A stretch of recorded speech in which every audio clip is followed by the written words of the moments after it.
different platforms, welcome to the NSSF Suppliers Forum. Good morning to our studio audience, ladies and gentlemen. We warmly welcome you to the 5th NSSF Suppliers Forum.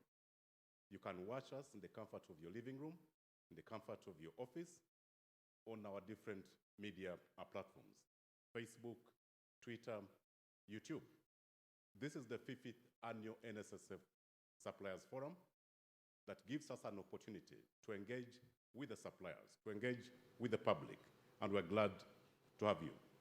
The theme for this year's forum is Shaping the Future Together, a recognition that we each have a role to play in transforming our economy, in transforming the fund.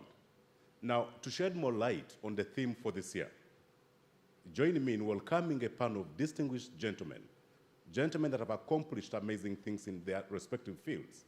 Ladies and gentlemen, join me in recognizing Professor Augustus Nwagaba, an international consultant on the economic transformation of Africa and a managing consultant at Triv Consult International.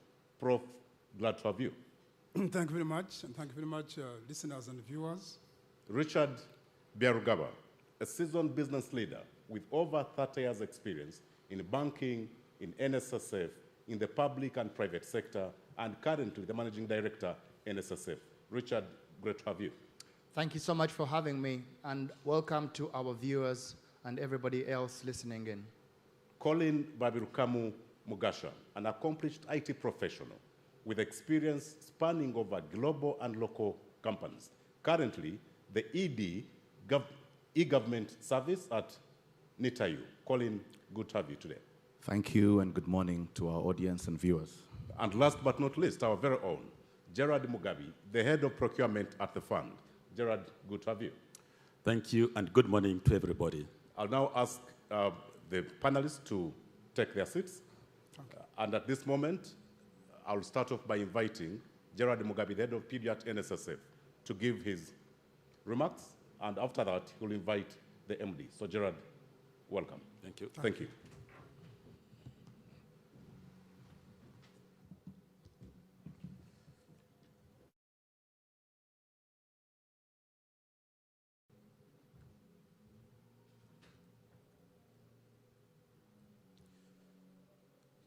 Yes, good morning, ladies and gentlemen.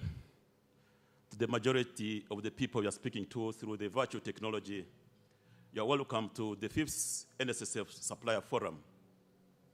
The theme for this year is the call for partnership, shaping the future together. Regardless of COVID-19 challenges, we are able to reach you through the digital channels, and we thank you for sparing your valuable time to attend the forum. We hold the annual Supplier Forum in order to unveil business deals to the public for grab. In fact, the next financial year, over 826 billion will be committed to procurement-related projects. We also want to encourage you to adopt the use of technology for your business growth, but also to prepare you for the quick response to the business disruptions in the never normal era. The faster you digitize your business processes, the higher the chances of your business growth and resilience. The annual Supplier Forum enables us to connect with the public and to get a feedback on the services that we offer. And as a consequence, we have seen tremendous improvement in the local bidder compliance to the minimum technical requirements from an average of 54% in 2017 to 85% today. We've seen local firms winning high-value procurements, including design and build of Mbarara commercial development projects, worth 4.3 billion. We've already awarded IT-related services worth 5 billion to the local firms. And for the contracts beyond 10 billion, we've ensured that the foreign firms subcontract at least 40% of the works to the local firms. We've observed that we have reduced the bidder complaints from an average of 2 per week in 2013 to 0 today. This year, we are craving for partnership. In our endeavor to grow the fund and offer relevant products to our members, we have added some flavor to include trendy topics, which will be presented by subject matter experts, Professor Nwagaba and Colin, the director, Nita Yu. We want to connect some missing dots to show you how procurement efficiency can trigger your business growth and also impact the economy at large. And finally, I would love to say that last year, PPDA recognized NSSF as the most transparent and reporting entity in the country. And as we pride ourselves to be part of this achievement, there is a man who has been at the helm of the fund for 10 years, the man who is passionate about data, efficiency, automation, and has grown the fund from 4 trillion in 2010 to about 14.7 trillion today. And his name is Richard Byarugaba. Those in the house, can you put your hands together to welcome Mr. Byarugaba Richard to present the keynote address.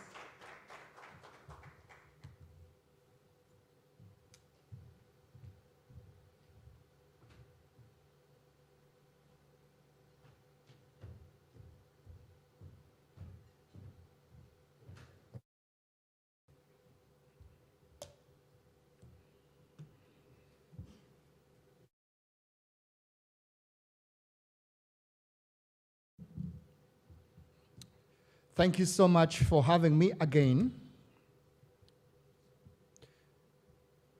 I hope that by the time we finish today, whoever is listening in will join us on this amazing journey we so far had at the fund. Our call today is for partnership, shaping our future with the fund all together. I like data, a lot of data. I also like technology, a lot of technology.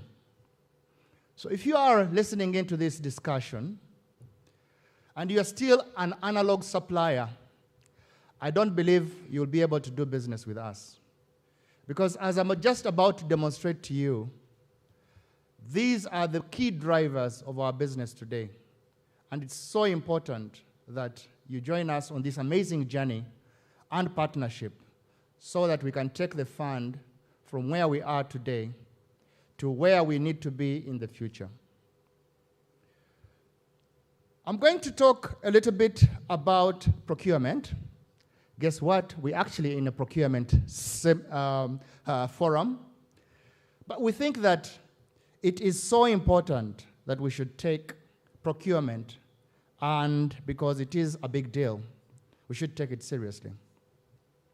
I'll then share a little story with you, a little story about Toyota, just to demonstrate to you how important partnerships are to any kind of supplier, but also to any beneficiary of supplies. I will almost conclude with our strategy, reminding you every single year about the fund strategy. And then hopefully I will have, by that point, painted how the future will look like so that we can all go into that future together after having joined us. So a few amazing things about procurement. It is a big deal because look at some of those numbers I'm sharing. Public procurement constitutes almost 20% of global GDP. Let me just repeat that. The process of buying and selling and supplying things to people and companies and entities constitutes almost 20% of global GDP. That's a lot of money. In our own country of Uganda, 55% of Uganda government's budget of almost 44, 45, 46, depending on where they stopped at, trillion this year, is all going to be spent on procurement. So, it is a big deal when you are a supplier providing procurement to either government, ourselves, or anybody else in the market. It is a big deal. And finally, sadly, a lot of money gets lost in there due to corruption and inefficiency. So it is so important that we pay attention to procurement. That's why at the NSSF for the last 5 years, we have religiously had this forum to interact with you, our suppliers, and to provide you with what we want to do so that you can prepare for those supplies. COVID. What story would it be today without talking about COVID? COVID continues to be a big problem, but as I'm about to demonstrate to you, even procurements under the COVID era did have a lot of problems. So just 2 examples. You all recall when Mr. Biden got elected, he said that in 100 days, by the way, they ended yesterday, he would ramp up the supplies of COVID vaccines to his citizens to 200 million doses. That number is, by the way, as at the 27th of April 2021, not 2020. There's an error in the slide. But not to be outdone, he's demonstrated that he was able to do it. And he's actually, in his speech he gave to Congress last night, he said that he had delivered 220 million doses to his citizens. The difference between the red, which Mr. Trump presided over, was a failure in procurement. They just weren't shipping the logistics of the vaccines to the citizens enough. So come to India. Unfortunately, failure in delivering vaccines, failure in delivering ventilators.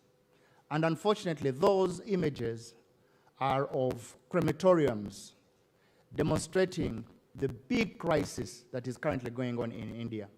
So, 2 huge countries that have capability, one that does very well on its procurement and supply chain, and one, in spite of the fact that India actually manufactures vaccines, has failed to distribute them because of procurement. So that's why procurement is a big deal. That's why procurement is the solution to a lot of the problems that we all have. At the moment, the numbers are stuck. 350,000 cases in India and counting. So, procurement strategy. What are the things we need to address today in order to avert the disasters that I've just sort of enumerated? We need to provide us an agility within the supply chain. Can we deal with a sudden demand can we deal with a sudden surge that comes up when certain situations come in place? One example is if the demand for vaccines, as we've seen in India, comes about, are we able to ramp up our supplies so that the supply chain can cope with that? Number 2, does the supply chain have the flexibility so that we can find alternative suppliers once the ones we have failed to deliver in time? Number 3, are we able to make sure that the supply chain is visible? Do we have the ability to go through all the 3 tiers of procurement that are in place for us to be able to deliver those supplies? Number 4, can we deal with the fraud and compliance that is highly required in here? Can we proactively ensure that quality and strengthening of controls is happening and we are leveraging, especially on the analytics that we are able to build in terms of capability in order to supply all the goods that were required? I believe that our strategy in procurement should be able to address those 4 issues so that we are able to be resilient at all times, including these strange times of COVID. So let me share with the little story from Toyota. You might have heard about this company. Maybe not, you haven't. But Asiana Sieki had a crisis in 1997. There was a little fire in their factory, and that factory, unfortunately, was the main supplier of P-valves. And if you are not a mechanic, don't blame you, but P-valves are so important in a braking system of a car, specifically Toyota. So one day, a fire erupts, and suddenly, there are no parts to be produced. Their daily production just all came to a halt and was disrupted. 33,000 of those parts could not be produced. And yet, Toyota was running a just-in-time strategy on inventory. That meant that they only had 1 day's supplies. So if the fire took up their company, they would not be able to find the supplies. So by February 3rd, the entire Toyota operations were brought to a halt just because they'd run out of this vital spare part. So what did this company do? Take you through the timeline. Fire begins on February 1. On February 2, they begin to draw up some salvages and mobilize partners to actually begin doing the manufacturing. 1 day later after the fire. Day 3, they were able to train their partners and supervise the development of a prototype. Day 3. On day 4 and day 5, they were quickly learning the new process of producing these parts. And by day 6, they had scaled up production to replace all the parts that were required at Toyota to be provided. And this is the company that actually had done it. In other words, they were doing it for the partner so that the partner could provide the services because their factory was down.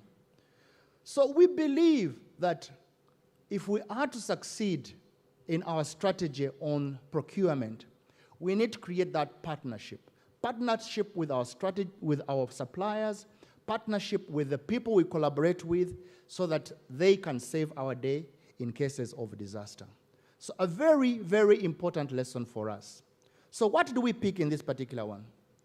You need to understand our strategy. ASEAN totally understood the strategy of Toyota, and they were not just a supplier in that partnership, but they were actually part of the strategy of the company. Number 2, you need to be able to solve the problems that arise. ASEAN took the lead in looking for a solution for this moment of crisis that had hit them. Number 3 is to build and orchestrate a network, a cluster network. Toyota built a community around its systems, and this cluster was self-organized with minimal effort. Number 4, collaboration. Very, very important. I'm sure you've picked it up. Toyota was able to treat its supplies of genuine parts and share information and tools and training, and this fostered a goodwill and the ability to make sure that there was no crisis going forward. But finally, agility. ASEAN was able to have the ability to respond to the sudden disruption in the procurement process, which is what we are here today to discuss with all our suppliers, that should there be a disruption in our supplies, should we be able to find problems in our supplies, can you come up and be part of the solution rather than part of the problem? So, the short story is over. Let's share with you our strategy. It's reminding you. So our strategy at the bank is made up of 4 pillars. 1 is to deliver a great customer experience. We believe that we can deliver a 95 customer experience acceptance by the year 2025. Number 2 is to grow our assets under management to 20 trillion by the year 2025. Number 3 is to offer a service that is frictionless in 1 day for the withdrawal or the benefit for our member. And finally, we believe that we need to have a a staff satisfaction or happy engagement of employees of 95%. That is our strategy. That's what we aspire to deliver to. That's what we aspire our partners in procurement to deliver to for our members. So, how are we meant to deliver that? One, we need to manage our growth. What are the very things that are important? The NSSF Amendment Act that is currently before the President for signing is a huge opportunity for us because it will enable us to provide a bigger service, a lot more products to a bigger part of the population. Only 2.5 million members currently enjoy our service. We know that there's a potential of almost 20 million members to enjoy our service. We believe that with the new law, we will be able to do that. We need to do that at a minimum cost for acquiring our customers, and we need to make sure that those contributions, though they might be low in value, but they would create a big chunk of resources to be able to. So, what do we want our suppliers to be able to do or to help us? We want our suppliers to provide us with technology which we can leverage efficiently and economically to be able to increase our membership, but at an affordable price. Number two, real estate is a big return that we use, asset class that we use for giving a good return to our members. However, we know that as a result of that, our liquidity gets constrained and demand for low-cost housing we've failed to provide. And there is a long procurement process. What do we want? We would like our partners, would like our suppliers in the procurement to be able to innovate and come up with solutions in the real estate space so that we can address how quickly we can onboard them, how quickly they can deliver houses, how quickly we can be able to scale down the cost of the houses so that we can sell them to our members. And that's going to be part of one of the challenges I throw at our suppliers. The other one is customer experience. Our customers require real-time queries to be answered. They require one-off supplies. And we have old laws, especially in the PPDA, that do not enable us flexibility in order to buy things, especially for products which we then use into our business. Can we partner with our suppliers so that they can come along on our customer journey rather than providing us just one-off supplies so that they join? The example of Toyota is important. When there's a crisis, how can we use our suppliers to deal with that crisis? Employees are our biggest asset. However, they now need to work remotely. They need quick responses to the problems that are within the organization. Can we find partners out there who will help us with remote working tools so that we can give those on a scale so that we can help our employees to be able to service our members? Number 5 is on the business model. We know that we need partnerships across multiple vendors. There will be a possibility of increasing digitization. Digitization will provide us with that ease of service. There is increased cyber risk. We also know that often we might not be able to support the supplier. Can we change that perspective from value from the lowest of one-off price to bundling the price so that we can provide those different offerings that are able to help in our new business model? Regulation, as usual, is almost a hindrance, but it's there for a good reason. But it also means that we are not agile enough to respond to the changing environment.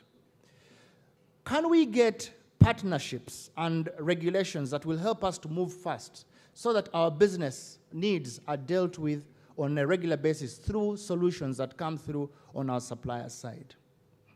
So that's our strategy. Those are the 6 important things that we need to achieve in our strategy with regard to our people. So let me invite you into our future. That future is here. That new future of procurement that is around these 5 areas. How can we cultivate that new value from procurement in this digital era? The first one, we need technological partners. Partners from the cloud that will enable us to put all our stuff in the cloud rather than put it on servers that are very expensive and difficult to maintain in country. How do we deal with the cyber crime, the risk that is now a reality? Can we get partners that can provide us with certification so that we are able to help ourselves against the risk of cybercrime? Can we drive that self-service that would like to drive within our members so that members can service themselves and come into our branches? Those technological partners are the suppliers we need today from this forum. Secondly, we need partnerships that are reliable and long-term, partnerships that know what we're needing to do, partnerships that can join us on joint ventures, for example, in the real estate area, so that we don't only commit our own capital, but we can get partners who can help us with their capital so that we're able to service our members and provide them with products that are affordable. Value. Can we create value through the new trend? Let's build that community, just like the example from Toyota. That community of people who understand us. That community that can share with us even in the revenue models that will gain acceptance. Can we pilot some of those new ideas so that we can scale them and then put them to the market? Number 4, digitization, a very big deal. Can we have a supply chain visibility? Data sharing is now a big, big transaction that needs to be done so that we can use that data to look after our customers, but also the suppliers and every other institution that requires data. Can we use that data to help the world become better? Can we use that data to help Uganda become better? Can we use that data to understand our customers and provide them with the products that they want? Join us on this digitization. And finally, regulation. We know that it's something that needs to be faced, but how can we address, especially the cyberspace risk, and also changing regulations that are accepted to us in terms of co-creation? So finally, I would like to end on this little scenario, and this scenario is about housing. I felt that we would like to be able to provide an affordable housing for our members. Our challenge has been, as you'll see, that the data demonstrates that there are enough people who can buy these houses. Already we know that there are a couple of our members who own, their own houses, but we also know that they earn income of over 5 million shillings a month, and we believe that that is a target of members that can be able to afford the houses. We have learned from our community that they would like a low-cost technology, or low-cost technology is available in places like India, where we can be able to get housing that is low. We know that there are a lot of suppliers who have land, maybe 400 acres, and we would like to run that challenge within the community for the community to be able to come up with a solution. And what's the solution? We would like a house that costs at least 100 million shillings, because we know that somebody who has got an income, who is in the income bracket of 5 million shillings, will be able to afford that sort of house. In fact, the number is about 700,000 of our active members can be able to afford a 100 million shilling house. So, who is that supplier out there who can come and join us so that we fund a pilot, and once that pilot is acceptable, we can then rolling it out to the market. So a challenge for all suppliers out there who are in the real estate space, please come forward, let's join this, and let's deliver a 100 million shilling house. So as I conclude, these are the projects we are going to run this particular year. Those of you who are interested in doing business with us, spot where the money is. So overall, we are hoping to spend about 826 billion shillings in this coming financial year, which starts in July. We will spend 779 million shillings in real estate projects. We're going to spend almost 40 billion shillings in IT and computer equipment. We're going to spend about 7 billion shillings in motor vehicles, about 1 billion shillings in office equipment, and 500 million shillings in furniture and fittings.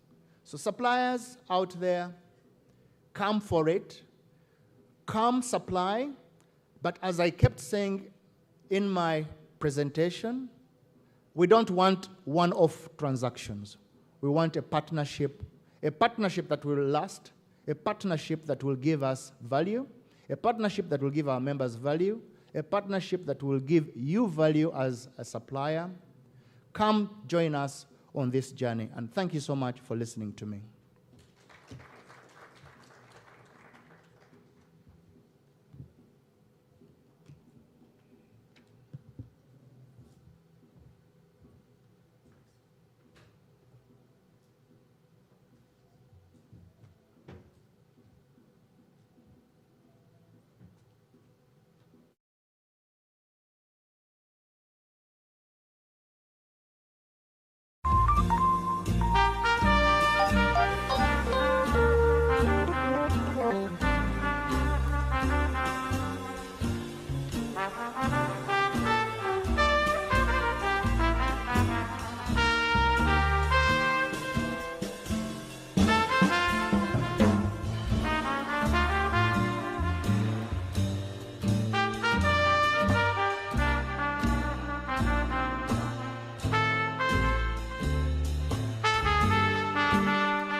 Gentlemen, let's put them together for Richard Yarugaba.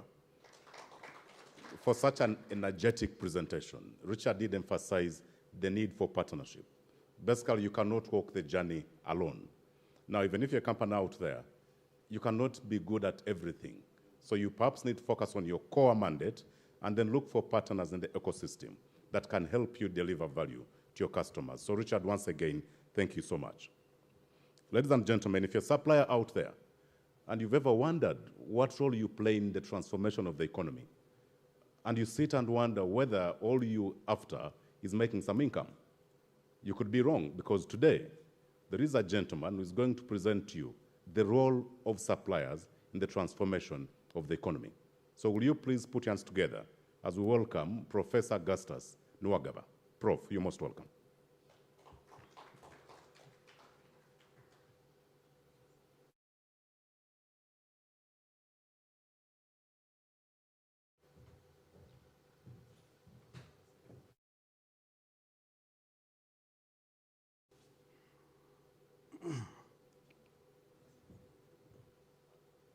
I would like to thank NSSF and my friend Richard for inviting me to discuss this important matter. And we want to believe, as it has already been underscored, that procurement and supply chain are the most important aspects for transformation of not only the economy, but also the welfare of the people. So my name is Augustus, as you have already been told, and we are here, we are Ugandans working here, and our role is to ensure that we enhance competitiveness of African economies. And our office is just here in Kampala in Wandegea. We are not very far from the people. We are located within the people, and we want to work with the people. So I will take you very shortly the role of suppliers for the transformation of the economy, and for that matter, therefore, I will move very quickly to show you very quickly how the Ugandan economy is structured. And as you can see, the industrial sector, the agriculture sector, and the service sector are the major three sectors that drive the Ugandan economy. But as you can see, the agriculture sector has been declining. It is that one which begins from 54% to GDP. It is now operating, as you can see, at approximately 22% to GDP. So our GDP in Uganda is approximately 40 billion US dollars. It's quite a small country. You know that's more or less if you compare with the GDP of United States of $24 trillion, followed by, of course, China, you can guess. China approximately 18. Then you have Japan, and then you have Germany, which is the best economy in Europe and the fourth in the world. And of course, the entire African economy and GDP combined, the 55 countries, cannot even be sixth, can never be eighth of what the big boys are talking about. So you have a very long way to go in order to be part of the G10, as we say. So this graph means that suppliers, you need to know where to supply. The agriculture sector is declining at a very high rate. The service sector, which are basically telephone, and I'm sure everybody has sent a WhatsApp message since morning. I don't think that anybody even here who hasn't sent a WhatsApp message. So if you send a WhatsApp message, who has gained income and who has lost income, you should be able to know that. And to cut the story short, the agriculture sector is unfortunately declining at a very high rate. It contributes a quarter to GDP, so it is not the one that is contributing to our growth. It is unfortunately the service sector, which is contributing approximately 43% to GDP, and therefore if you are a supplier, you should be able to know where the bread and butter are. The banks, Stanbic, Stanchart, Barclays, Abusanao, and I want to congratulate our brothers and sisters in Centenary Bank who follow almost next. It's an indigenous bank, follow each other in that order. And then you add your telephones, telecommunication sector, you use it to add a little bit of tourism, you now have your GDP. But you remember that 80% are in the agricultural sector, and they are not monetized. And therefore, if you're a supplier, what are you going to supply? That will be the message from this graph, very quickly. Now, the economy has been, as you can see, this is COVID. We started with 6.3. We went to, remember when we had Ezra Suruma as Minister of Finance, we went to 8.8, you remember? At one point, Suruma had taken us even to 11%, I remember, growth, 3.1. And if you focus on 2020, have you seen that decline from 6.3 to 2.9? This is what Richard was talking about, the impact of COVID. Now, if you're a supplier, what happened in COVID was that there was a twin shock in both supply and demand chains. And I was in Europe, in the US, I was in Dubai, I was those who like football, I was at Old Trafford, I conducted an interview in Manchester, I was in Leeds, I was in Dubai, I was in New York, I was in Amsterdam. Actually, this pandemic was going to found me in London. I was going to be the first person to die. We had not recognized it very well, but I was seeing people with the masks and we were wondering. Now, United Nations had requested me to do something small, and that was, I mapped all your brothers and sisters and your mothers and fathers in those countries, Ugandans in the diaspora. And UN had told me to map them and ask them where do they want to invest their money. And I was able to do it very effectively. The total amount of portfolio in that category is $1.6 billion. And for tourism, it's about $1.5 billion. If you add $1.6 billion, these are your brothers and sisters in London, up to Kazakhstan and Ukraine, and they like our coffee very much. I want to give you that information, those who want supply. Plus tourism, it is about 10.3% to the other GDP of $40 billion. So this is tremendous. But as our MD was saying, Richard, they want to invest, to cut the story short, they want to invest in real estate. And the reason is one, the issue of integrity. They do not see any other sector, they do not see any other business they can invest in other than a business which does not require a lot of steering, where a lot of steering doesn't happen. Because you can build your apartments and you just engage a lawyer who is going to collect your rent. That's what they told me in Leeds.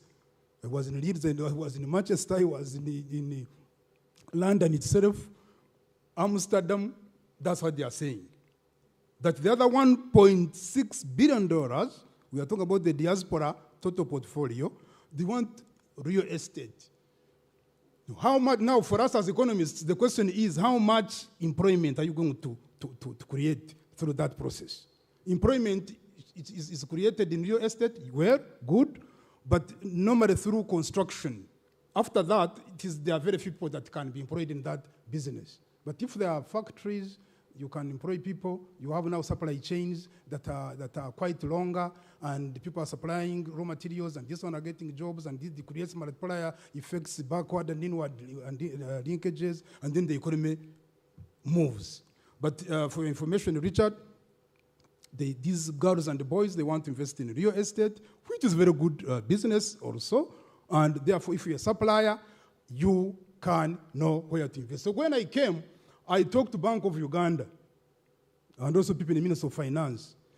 We could actually create very meaningful outfit from that money. And what you can do is to create what you call a diaspora bond. The only country which has succeeded in this process was, at first, Ethiopia, but Ethiopia could not do it because it failed in procurement. It just failed. They failed to know the supply chain of this process. Because if you want to do it in Ethiopia, Nigeria, Uganda, Tanzania, Botswana, you have to open what they call EEC. It is the Stock Exchange Commission, New York. You register it there, and then you put in smaller units, and you move. The only country which I love in Africa that normally think big, you know, these boys, Zonoman and the girl think very big, Nigeria, and followed by the others. Nigeria is the best country which has been able to create a diaspora bond of about $400 million. So that means that we could have actually procured Isimba Dam without borrowing from anywhere. This is the message I told the president in Chankwanzi. I was also one of the main speakers there. I said Karuma Dam, $1.7 billion, could have been procured through the same way Ethiopia was able to build that Renaissance Dam, the one you used to call the Millennium Dam. It is about 6.3 gigahertz. With our comparison of Karuma Dam, which is 0.6 gigahertz. That's about 6,350 megawatts for Renaissance Dam at a cost of $5 billion, and our Karuma Dam of 600 megawatts at $1.7 billion.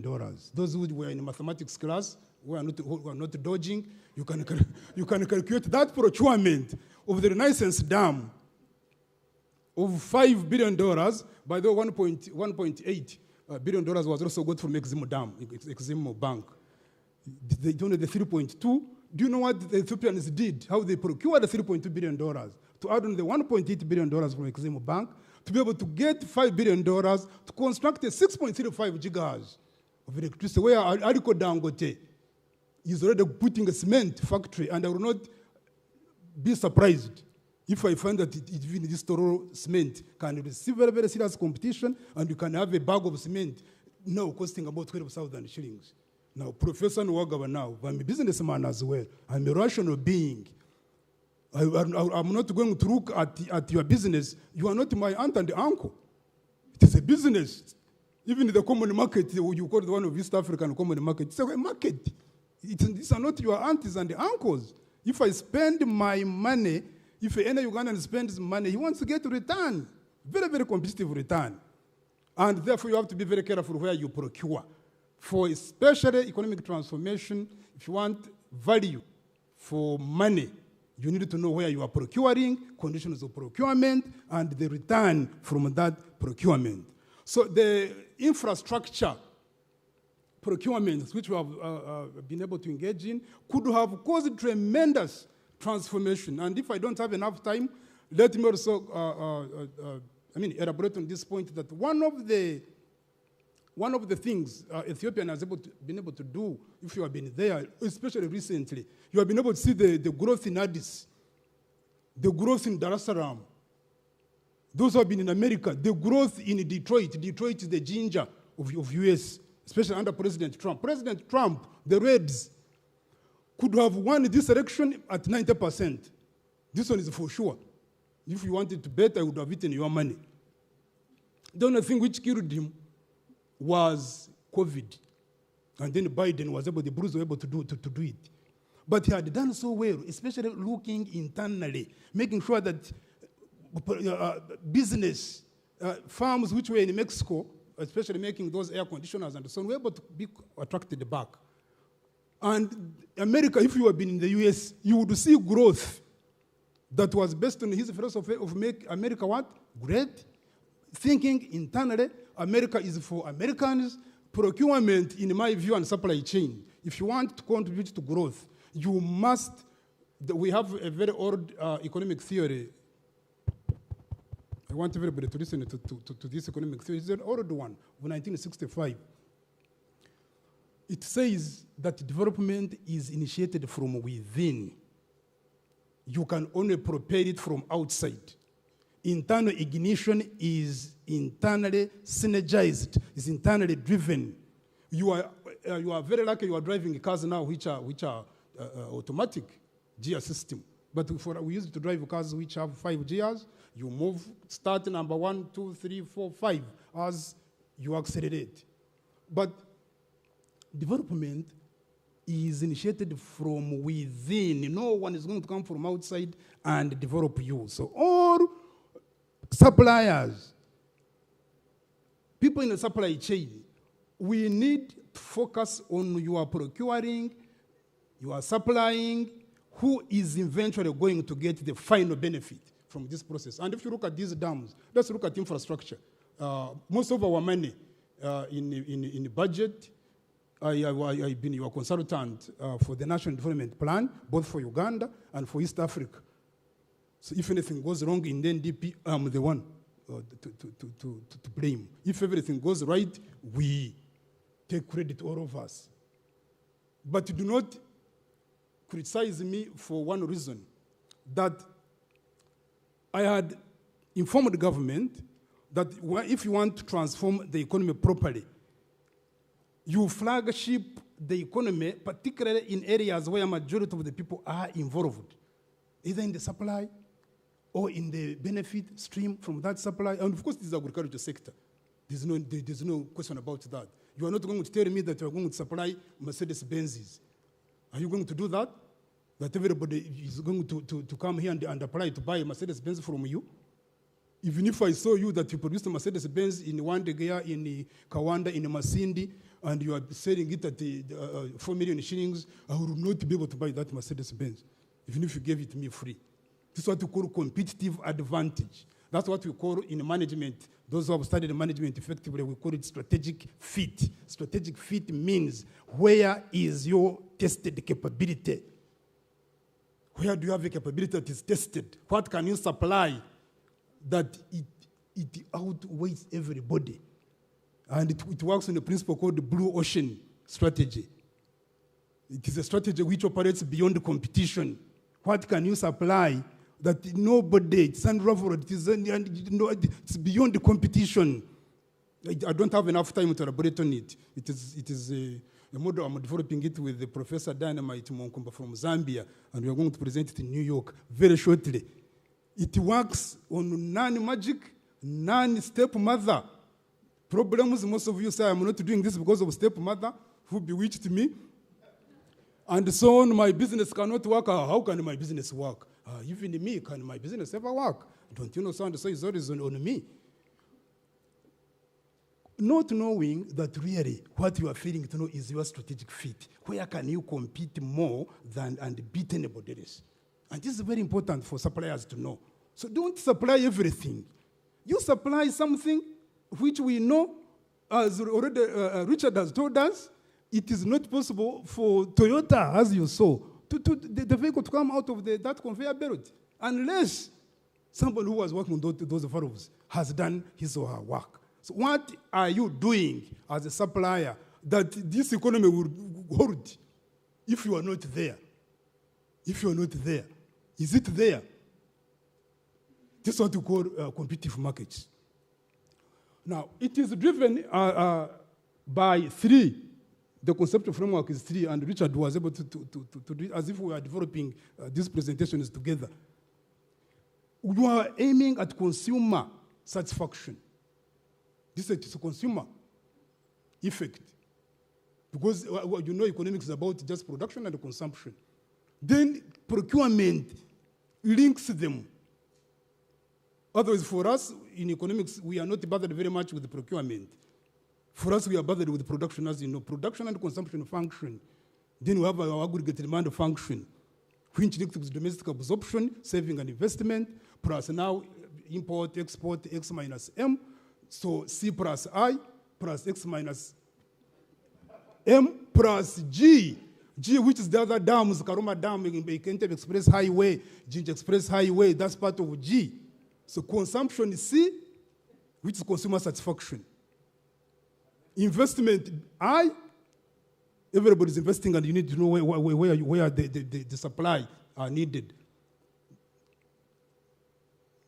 Plus, X, which things are required in Europe, in East African market, in Ugandan market, in your village market. Minus M, which money, your import invoices, which money, invoices are you getting? And then the money now gets out of the country. And you can see very beautiful ladies here. We are looking very, very well. You are really, in many cases, depressing our M. And if you ask my brother, Governor Muteveri, he will tell you the problem on his desk right now is that we have negative, listen to this one, negative 4.3, Richard knows it very well, $billion trade deficit. Why do we have this trade deficit? And we cannot balance our accounts in the Bank of Uganda. It's because we are spending unnecessarily. You are procuring things which are not necessarily required here. And we have a negative $4.3 billion. No, not Uganda shillings. $4.3 billion. The things which we buy against the things which we sell. The things which we sell bring export receipts.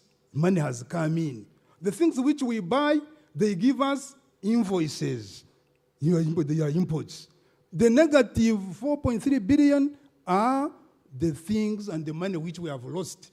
What is this money going to do? To now create jobs of those people you have donated that money. And then this is not good. So when you have very good procurement, you are going to have consumer satisfaction.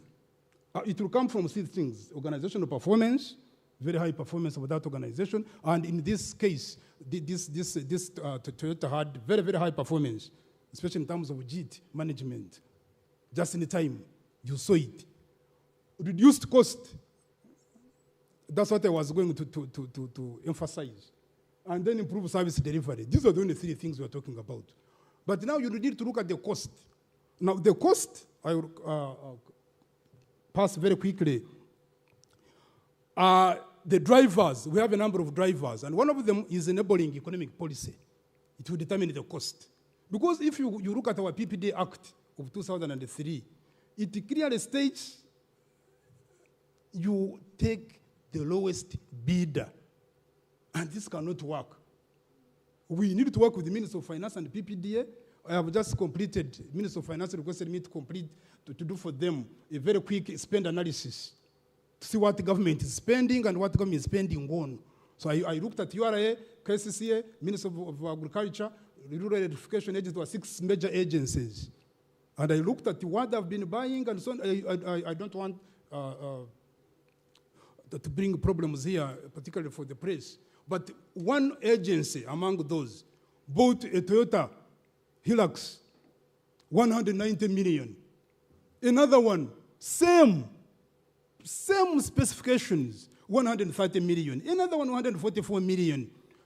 Now, 144 million, 190 million, 130 million. Calculate divided by 3. What's the average? So you are losing almost 60 million just in one unit. Now, if there are 100 Hilux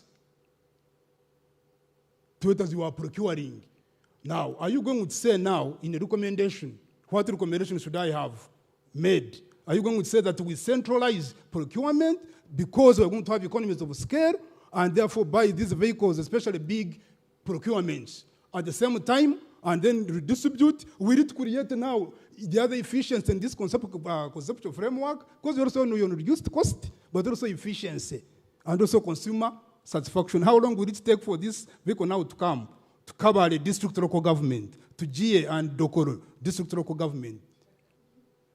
Because you want to buy it centrally at a lower cost. So you have to balance those. Then you have a perfect market. Yeah, perfect market. Because of the time you have appropriateness of the payment of goods and services procured, and then you have price and exchange rate stability. So suppliers have a problem. And one of them, I will run very quickly through with this, where are we buying things? I will just come quickly through graphs and you'll be able to see. Most of them are for China. China now is the market. And of course, those who understand political economy don't need to ask many questions. About 7.5 trillion. The other, all the money our MD was talking about, Richard, is from China. Actually, about 45% of that money he talked about goes to China. China is bringing here goods, about say half of them. They actually take to WTO goods, almost 30% of WTO is China. So if China is not there, no procurement can be done, as you can see. Now, the challenges, quickly, and then I finish, is low capacity to supply.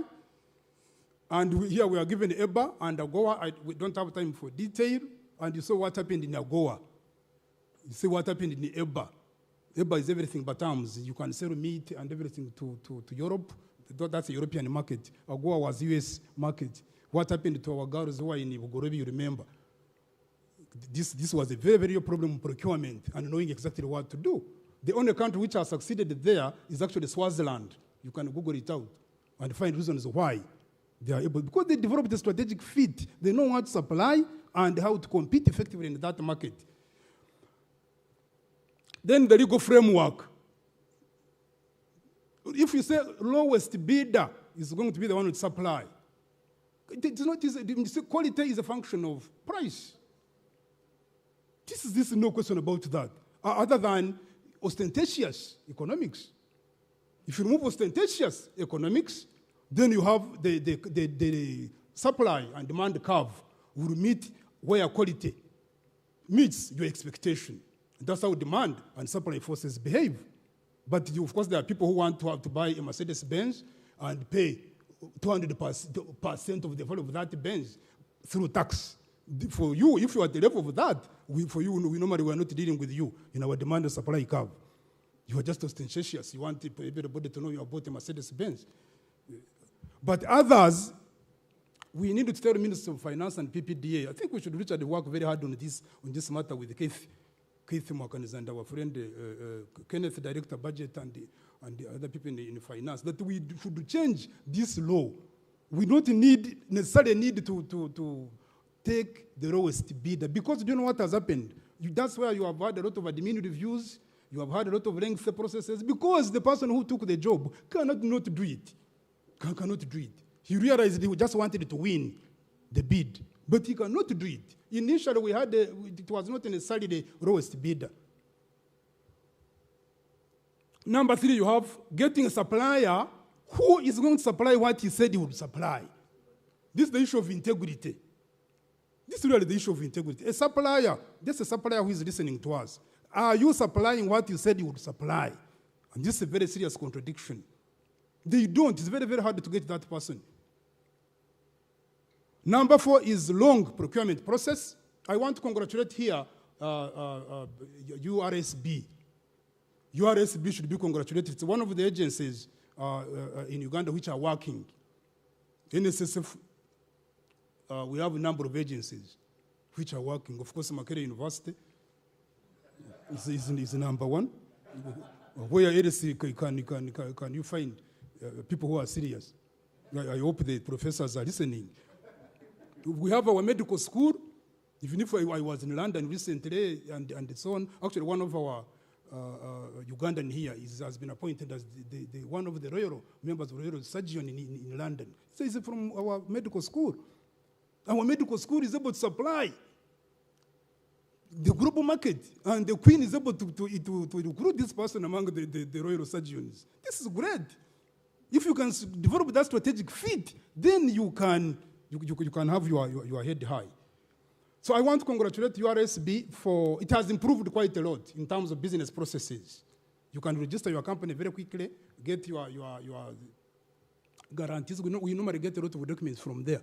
The powers of attorney, the guarantees, those resolutions, and the supply. So you cannot say you have delayed because of URSB now. The other processes are elsewhere. And whenever I would be speaking earlier, I would say 27 steps to be able to get a procurement and register your business. But now very short steps. Other agencies, URA, Uganda Investment Authority, KCCA, and others should copy what URSB has done. Corruption has been mentioned. I don't want to mention this.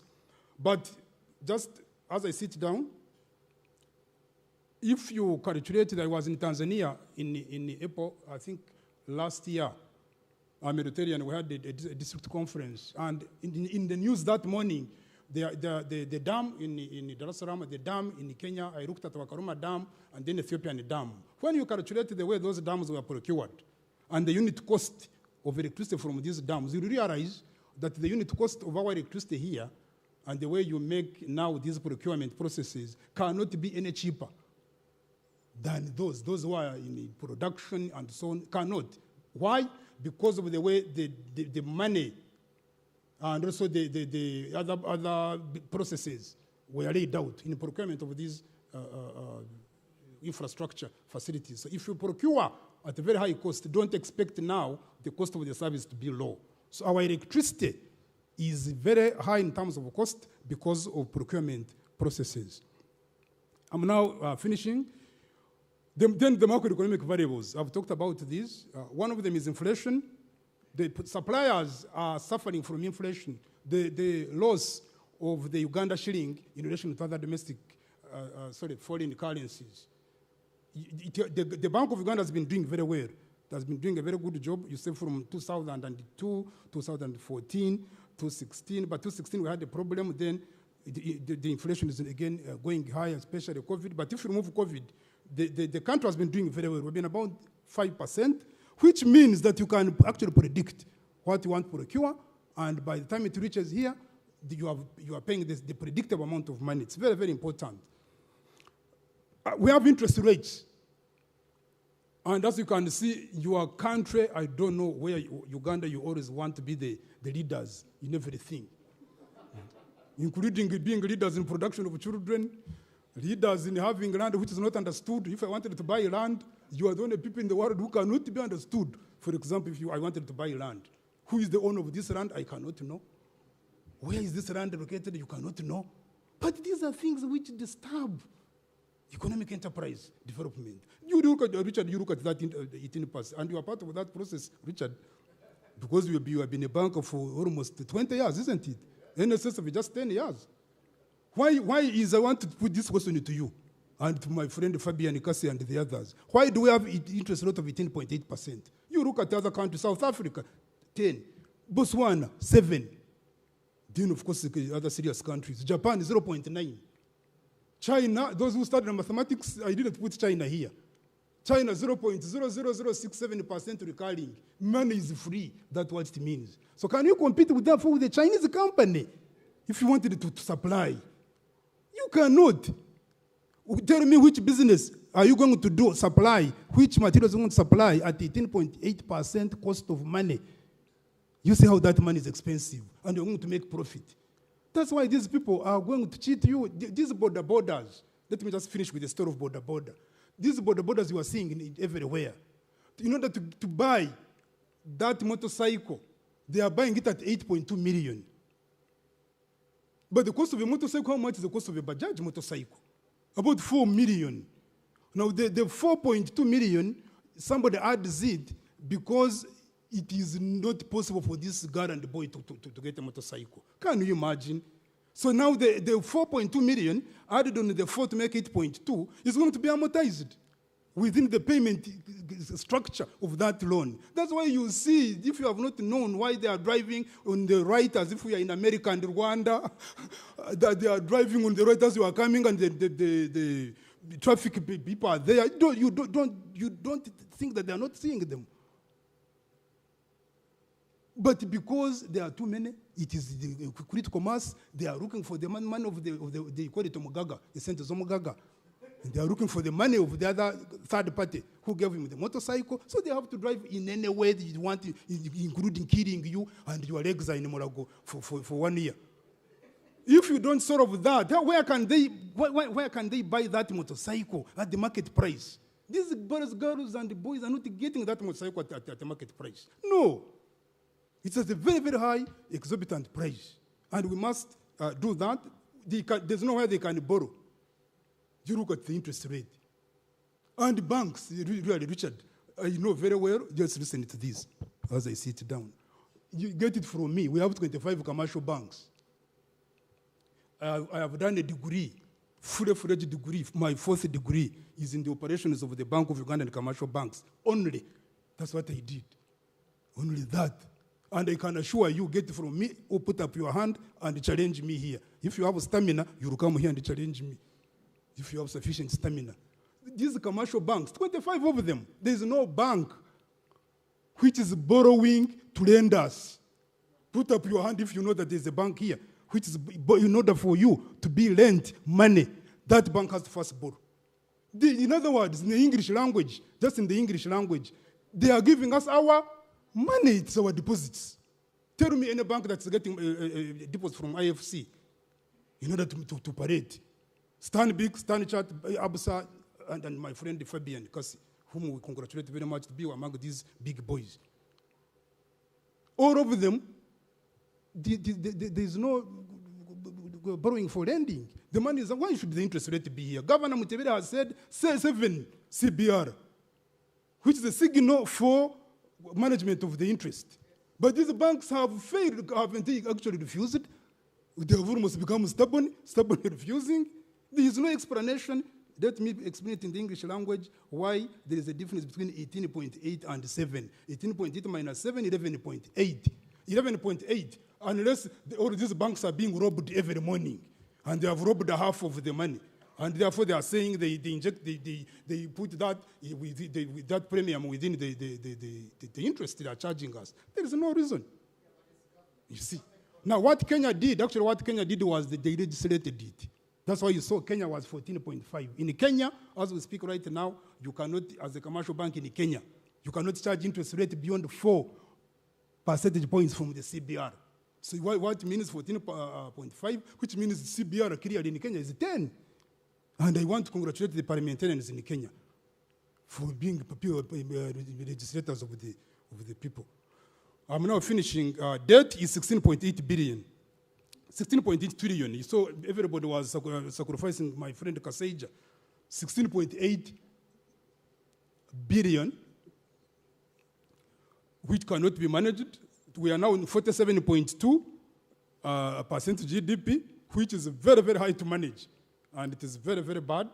You have, now as I finish, let me show you what other people have done. Enforcement of local content. This is South Korea. In order for Ugandan to do business with a supplier, you must have a local content clause. And Parliament here has that clause. I want to congratulate our parliamentarians here.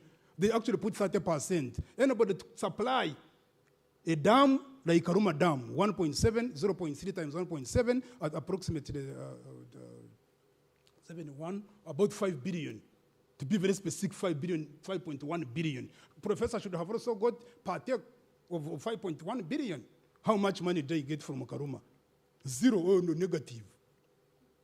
But in South Korea, the local content clause is about 70%. In other words, you cannot come as an outsider supplier and be able to do anything in South Korea and then take your money back the way we are having ours. This is what everybody has got to these phones you are having, Samsung and so on, which is the ninth company now in size. The money was just selling rice in Seoul. When they were hosting the World Cup, you remember with the Beckham and so on. You remember in '92? But they have been able to have Samsung, which you are all using now. Why? Because the parliament in South Korea said, no, suppliers must have a local content clause of 70%, and then 30% can come from outside. That's how you cannot therefore develop and transform the economy from these supplies by magic or by witchcraft, the way you normally have your witchcraft here. It can't work. It's a deliberate economic policy, which can be able to do it. And let's do it. Let's say local content clause. I was in Changkwanzi. I was very, very, very strict with these parliamentarians. And I told them what I want from you is the revitalization of this clause first. And if possible, increase it to 50 by another 20%. And I hope everything can be. Then centralization, that's the debate. E-procurement, which I talked about digitization. Then you have procurement planning. Sometimes you don't plan, and then you start stampeding everybody. And I can assure you that economic transformation is a function of a supply chain. And I want to end with two words. The first word is kairos, which is K-A-I-R-O-S, kairos. And another word is kaizen, K-A-I-S-E-N. Kairos is just written in Uchigaru Nyankore. Kairos, K-A-I-R-O-S, is to grab opportunity, which now NSSF has given us. Grab opportunity, deal with the people who seem to be understanding these processes, and the suppliers. You cannot sit down and then you are bidding and there is admin reviews and nothing's happening. Your bid is taking 2 years. It is yours. You are the one losing money. Come out. And this is what we do, create a critical mass. In my career, I was chairman of these professors for 4 years. Did I sit down? Professors are not teaching. They are not marking students in my career. Many of you.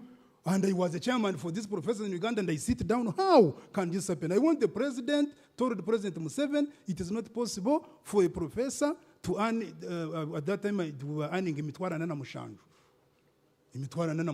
470,000 as a professor. And I don't think that Richard, you were earning anywhere near 10 times that. When Richard was earning almost 10 times that. And he was not the lowest. There were others I don't want to mention. So you take what you call kairos. So the suppliers come out. This is your thing. This is your thing. Nobody is going to do this for you. It is your work. Make sure you harmonize supply. You work out on the supply chain and so on. Kairos, grab the opportunity that has been provided. Then kaizen is continuous knowledge. Means continuous knowledge. We continue. I've also learned a number of things here from particularly Richard's presentation. I'm also here to learn. I have nothing to give you. It is only you to listen. If you are careful, you listen. If you are not, it is okay. But we have to continuously learning. And there's no way you are going to transform this country other than Rubale Mbera, Nembiro Kotade. This country is yours. It is you to make sure these things can work. God can help you when you are helping yourself. If you are moving for a journey from Kabale to Kampala as a Muchiga, egabo yo wawe ya muhando jiho wawe. You cannot say, I have an interview in Kampala, but I'm a neighbor of Richard. Richard will give me a lift. I will just jump. You jump on his lift and see what will happen. He will reach in Ntungamo, his farm. The cow has given birth to a daughter. They has to get a doctor to work on that cow, and you are there for 4 days. You are just there for 4 days. Let me advise you, especially ladies, get 50,000, get in the bus. Nobody is going to owe you. Nobody owes you life. Nobody owes you a lift. Nobody owes you lunch. Nobody owes you. Don't live on the savings of others. Live on your own savings. Egabo yo wawe, ya muhando jihagankahe, owawe. Amazing Shabano last day, amazing Shabano to go Zangaro. The water you have borrowed from your neighbor cannot wash your hands and they become clean. The water which will wash your hands and become clean is the water which yourself you fetched. You fetched. And therefore take charge. Supply what you think you have a strategic fit. What has Professor Nwagaba said this morning? Uganda we must position ourselves in especially this common market and AFCOFTA. We don't have time for that, that's another day. But you don't cry that you are being outcompeted and you are not supplying anything. Nobody is going to owe you a living. Nobody is going to owe you anything. Even if you are not funny, don't write it on your face. Nobody is interested in that. Just compete and develop a strategic fit on what you can supply in all these markets, East Africa, regional, international. What can you supply that will outcompete everybody? For me, that's what I've said here. You develop that strategic fit, and Uganda will compete effectively. Thank you very much, ladies and gentlemen.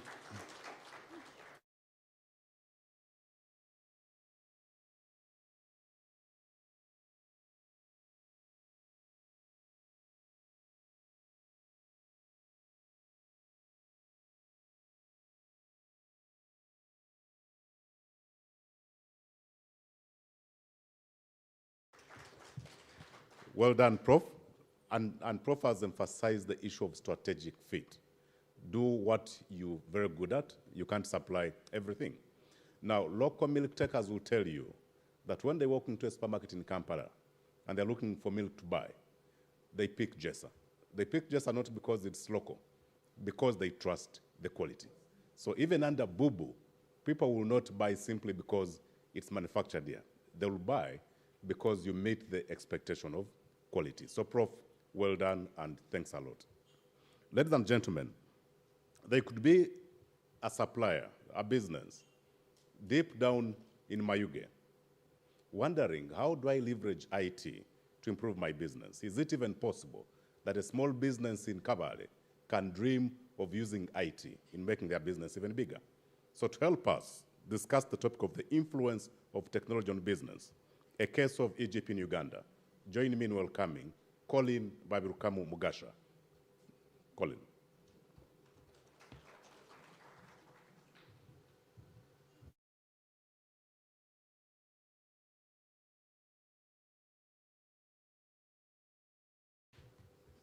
Thank you very much, Geoffrey, and what a great presentation from Richard and then on to Prof.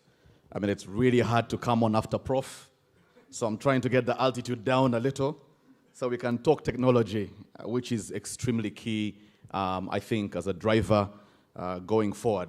So is it good to say good morning still to all our viewers and all our participants, the suppliers, the business community?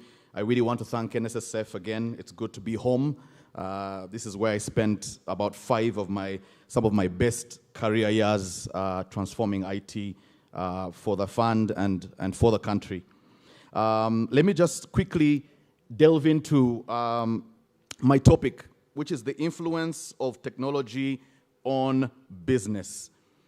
And I'll take it in two parts. I'll talk some high-level technology because I think it's important to talk about that influence of technology on the business, but also take a case study about a very important strategy that NSSF, Richard mentioned, Professor mentioned, about going electronic. The government is also going electronic in this case. So my name is Colin Babirukamu, and I'm Director for the E-Government Services. And let me just go quickly. I work for the National IT Authority, and from 2009, when we were established by an Act of Parliament, our job is clearly marked out. We are to coordinate, to promote, and monitor IT, or information technology development, within the context of national, social, and economic development. So my role really, as Director of E-Government Services, is really to lead, to coordinate planning and promoting and oversight, of course, for e-government initiatives, such as what you've had, e-government procurement. When I say EGP, it really means e-government procurement. You've heard about e-tax, e-city, e-everything from the government is really part of my oversight role. And that is ideally to provide services and make them available online for our citizens, our businesses, and of course, our public. In fact, if 80% of our citizens in Uganda could access public services online, that would be my first major target. And that requires us, of course, to work on the cost of internet, access to ICTs, and so forth, and so on. But let me speak about technology. And I want to just put up a slide, or rather a picture up there. Really, we'll just tone it down a little bit. Let's just talk really basic technology before I get into the depth of EGP and electronic procurement. I'm sure some of you are wondering, what is that picture? That picture has a story behind it. And this is it, really. The current population of Uganda right now, and the statistics will show you, a very common statistic we throw out is 75% of the population is younger than 30, okay? Now, if you're my age, and your professor's age, which is, my senior, of course, if you're 40 years and above, actually 90% of Uganda's population is younger than you. And it's important for us to understand that. So how can you try to find the linkage of technology and business without understanding the customer? And I want to call this customer the future customer. By all intents and purposes, this is really the now customer, but let me call him the future customer. And every business, be it a government that I work for, be it an SME, be it a small supplier with a little shop in the corner, you must understand your customer. And who is the customer right now? These are the kind of customers that you're about to begin to interface with. Banks, insurance companies, everybody's grappling with this new Generation Z. So 90% of the Ugandans are actually younger than me right now, which means if you're planning any product and I am the customer you're mapping, you're really talking to 10%. If you really want a volume business, if you really want to talk the mass market, you must understand this customer. Let's talk about this customer very, very briefly.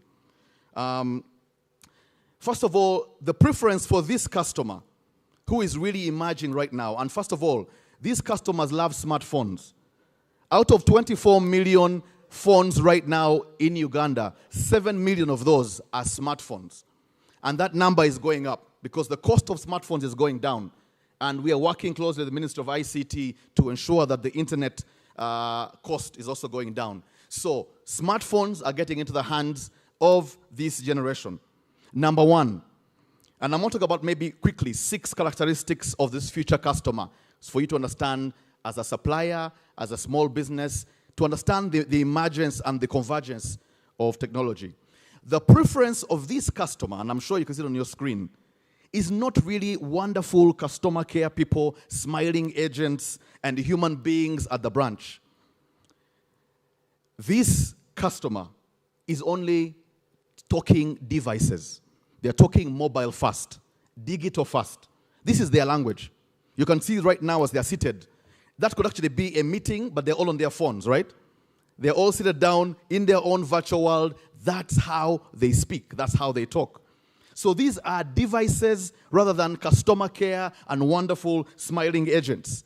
Number 2, this future customer is not looking for nice people. Again, like I said, they're looking for a nice user interface. Okay? They're looking for a nice app. They're looking for the great looking website that is interactive. That is the language that they're talking right now. And you hear them say a UI. UI is a user interface. How colorful, how nice looking, how easy to use is your user interface. Is the app user-friendly? That's the language that they're speaking right now.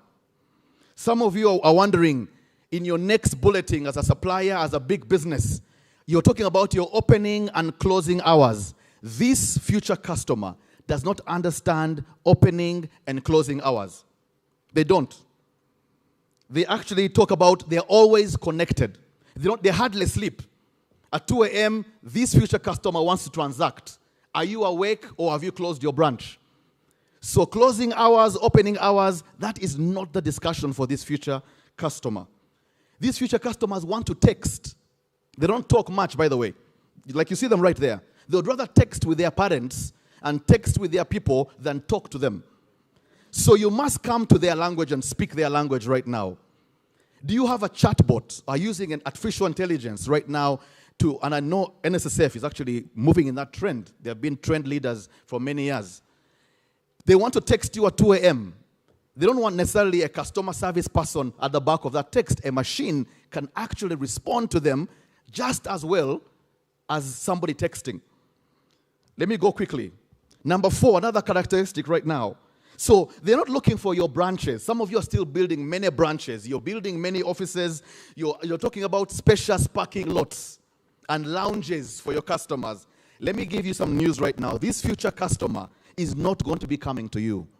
They don't come to you. You must go to them. And how do you go to them? You must look at that picture carefully. That is how you talk to them. They are mobile first. This customer does not understand queues, lining up for queues. In a queue. 14 years ago, you should have come to NSSF when I first joined. Customers were lining up in queues in every branch just for a statement. Only for a statement. Lining up in queues for hours to get a 12-page statement about their savings. Well, today we all know that NSF is using channels to, in fact, I'm told 95% now, or more than 90% of the savers and members of NSF are interacting digitally rather than physically. So branches possibly are coming down, and that's a story for another day. So this customer will not be coming to you, ladies and gentlemen. You must go to that customer. Let me go very quickly. Number 5, they don't deal with one channel. One branch, one channel. They actually want an omni-channel interaction. You must be talking on social media. You must be speaking Instagram. You must be speaking TikTok. Professor Augustine, I don't know if you've dealt with TikTok before. And Instagram, this is the way to go now. This future customer is actually talking that language right now. You must have the right app with the right interface. And lastly, this customer has no brand loyalty. They don't have brand loyalty. They don't want to stay with you for brownie points and an extra bag of something as an incentive. They just click and go away. If they click in and you're not there for them, they will click and move on. So there's no brand loyalty for this new future customer. We must be alert that you must be available 24/7 to deal with them. My second slide, very strange slide, is actually an example of an object that many young people, who are maybe teenagers right now, may have never seen right now. But I'm sure in the 70s, and Richard, I'm sure this was one of the most important technologies, right? In the 70s. Professor, you had to have a Canon camera, all right? At least somebody in the family had to have that. An uncle, he was the coolest uncle if he had a Canon camera. It was one of the most important technologies at the time. And what happened is that you took photos, you had no chance to delete those photos, you had no chance to edit those photos, you took them as they were. No filters at all. They were natural and just it. If there was a cousin at the back who was doing a strange face, that was the photo output. And then they took that film that you see rolled out into a dark room, and they developed the albums. And guess what? Your parents would go waiting for visitors on Sunday and show them the albums, all right? That was the trend then. It was cool. It was the thing to do. But things have moved on. 10 years later, guess what came up? And this is the way technology moves. You must be alert to new technologies and the emergence and the shift of new normals. 10 years later, you now had a digital camera. Many of these still exist right now with professionals. You had the ability to delete. You had the ability to edit. You had the ability to preview a photo, if you like it or don't like it. Things had actually shifted. You had a small SD card you pulled out, and you were able to share these photos. So there was a lot of advancement. But guess what? This was bulky. This is huge. And guess what we have today? We don't even all need this right now. Most of you simply have a mobile phone. Just a mobile phone. This mobile phone right now, and understanding your customer is this. It is instant. I can share a photo right now as I speak, instantly. It is in my pocket and portable. It is a multi-purpose. Today you don't even need a watch. A watch is more for fashion. That's your watch. That's your clock. That is your diary. Banking, my wallet is right there. I worked and lived in Nairobi for a while. I didn't need cash at all. Right from the airport, there was no need for cash. The safe border, the Uber, the saloonist, the apartment owner, everybody took electronic money. This is now the language of the future customer. And every business must now speak the mobile language. And so I just wanted to let you know that there are lessons to this. Technology can transform your business. You must watch the trends. You must follow the trends. You must understand your customer. But you must keep innovating. And you can see innovation. Some people got stuck up there. Some SMEs, some companies are really still stuck up there. They have not understood the shift that has gone down right there. Some of you are still stuck in the middle. But you must appreciate the trends. And one of the greatest accelerators for us has been COVID-19. It had unfortunate results, but from a technology perspective, I believe that COVID-19 was a super accelerator. Everybody is talking technology. Even the market vendor is wondering, I need an app. Right now, I use an app in my home. I use an app for the market. I don't go to the market. There is no stress in the market. I don't wake up in a rainy day to go to the market. I have an app. I simply feed in what I want with nice pictures of the fresh foods I want. I pay electronically. This food is delivered to me in about 2 hours. Everything has shifted. A corner shop must use technology. An SME must adopt technology. Even governments must adopt technology. Let me just run quickly right now to the core, to really the core of it also. I'm sure you're wondering, as suppliers, how does the government facilitate this? Now that we have understood the use of technology and the reason why you must stay abreast, the government is also taking initiatives to really, stay in touch with this trend. We're saying the story has always been this. And when I say EGP, it means electronic government procurement. So I might keep saying EGP once in a while. For a long time, suppliers, I know you know the story better than me. Do you know that some procurements take more than a year in the government? I think we all know that, right? It's almost an average to say a basic procurement will take about 6 months or 8 months. A simple procurement.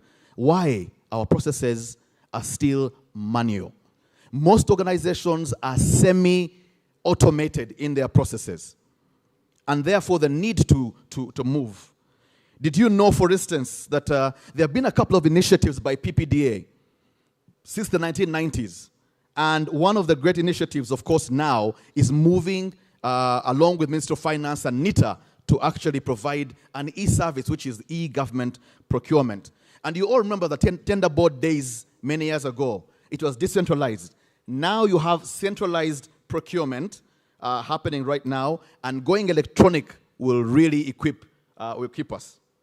Let me just go very quickly to this. So there have been a number of e-government services that are out there, and I don't want to go deeply in this because of time. But basically, NITA right now, as we speak, spearheading this with the Ministry of IT, is running a number of e-services. And the reason is we are responding to this future customer. Our citizens no longer want to come to us. They have no time for queues. They have no time to line up waiting for a service. We still have queues, of course, but we are in a journey. And digitization is always a journey. Always a journey. So right now, we talk about e-voucher in agriculture. We talk about payment and SMS gateways. NITA is now providing that possibility. One of the best ways to do e-commerce or to do any payments now is actually pay online. You don't want your customers going to the bank, lining up, and coming back into the system. You need to pay online. So we've been providing that. NITA has also been providing a government cloud that allows shared services for all MDAs, local governments, to actually use a combined pool of servers. I think Richard mentioned cloud computing. So NITA is now providing cloud computing for the government with shared servers. And of course, human capital management. We're trying to standardize email, voice and video, social and messaging, so that we don't have government employees writing to you with Yahoo and Gmail addresses. That is still happening, but we are working on that. And of course, e-procurement or e-government procurement. And the issue is this: e-government procurement is, think of bidder registration online. Think of online evaluation and planning. Think of bid process management, online auctioning, administrative reviews, all online. Even the Solicitor General, one of those steps that most heads of PDU is going. Yeah, he is. And it's going online. And that's one of the areas every accounting officer is hoping when it goes to the SG, how soon is it coming back? We're going online. And that's part of this process. Let me just share with you also quickly. No, Richard, all is well. Right at our doorstep. Let me talk about the evolution of technology very, very quickly. Right at the bottom, you can see a little artificial intelligence hand. And that's really where things are going right now. We need more artificial intelligence in the evolution and the movement of our technology. Some of you remember the little CD that moved into a DVD to a USB and now cloud computing. So electronic government procurement will actually be based on a cloud model. You won't have to host it in your server rooms. As long as you've got access to the government connection, it will be available. Let me say this very quickly. There have been so many advances in science and technology in Uganda over the last 20 years. But also there's been public procurement. There's been one of the major reforms that have been affected by technology. And right now, EGP will actually advance that right now. So the Minister of ICT and National Guidance, PPDA, Minister of Finance and NITA have now implemented an electronic government procurement system which has now been deployed in 11 procurement and disposal entities or 11 agencies or government agencies as a pilot. So right now we are actually piloting this system. It's not something as a concept. It's actually being piloted right now. So EGP refers therefore to the purchase of goods, works, and services using electronic methods, primarily the internet. Let me go to this slide, which I will hopefully go. The benefits of this solution. Number one, this solution is homemade. It's made in Uganda. And it's time for us to begin walking the talk. I have worked for multinationals before, and I know what that means. It's important for us now to work with our local developers to actually get this done. So the development of the EGP will include, for instance, a solution that's based on the PPDA cycle. The PPDA cycle has about 14 steps. It's been built on those steps. Number two, the promotion of in-house skills on system development, which is really what we call BUBU, all right? So that, for the first time, the Minister of ICT and Minister of Finance have worked very hard on trying to get this local solution funded. Faster resolution of issues. These are now on site. Developers are now in Uganda. They are on site. They are available. They are present. We are retaining money in the economy, which would otherwise have gone out and implemented other systems. We now retain that money here with our local solution. And let me say the source code is also a property of the government of Uganda. So some of the litigation issues we've had, some of the troubles we've had being held hostage, I think will be no more with our local solutions. And of course, this is a very flexible system, hence the reduction of change requests and costs because we have local developers. Let me just go very quickly to maybe my second last slide. Why EGP? And I'm sure for the suppliers who are listening, the business community, why should we go electronic for procurement? And I think it's almost really clear. It is best practice, obviously. And it's important that now we use our devices, we use the internet for efficiency. Did you know that some suppliers right now, typically, right now in the manual phase, have had to go drive to an entity. The entity has to print out these bid documents, and Gerard knows this like every other professional who's listening. You've got to incur a printing cost on paper. You've got to charge the supplier maybe 200,000 or so for the bids, which is actually a barrier. It's actually a barrier for some small suppliers who can't afford 200,000. So it's actually a barrier of entry, of doing business. Now, with going EGP, we're going electronic. We're going end-to-end electronic. And I mean the full cycle, all the way from your procurement planning, all the way to your contract monitoring and management, all electronic. All right? Number one is efficient government service delivery. It's paperless. That's the first thing. It goes paperless in the comfort of your office or of your home. You can actually transact with the government.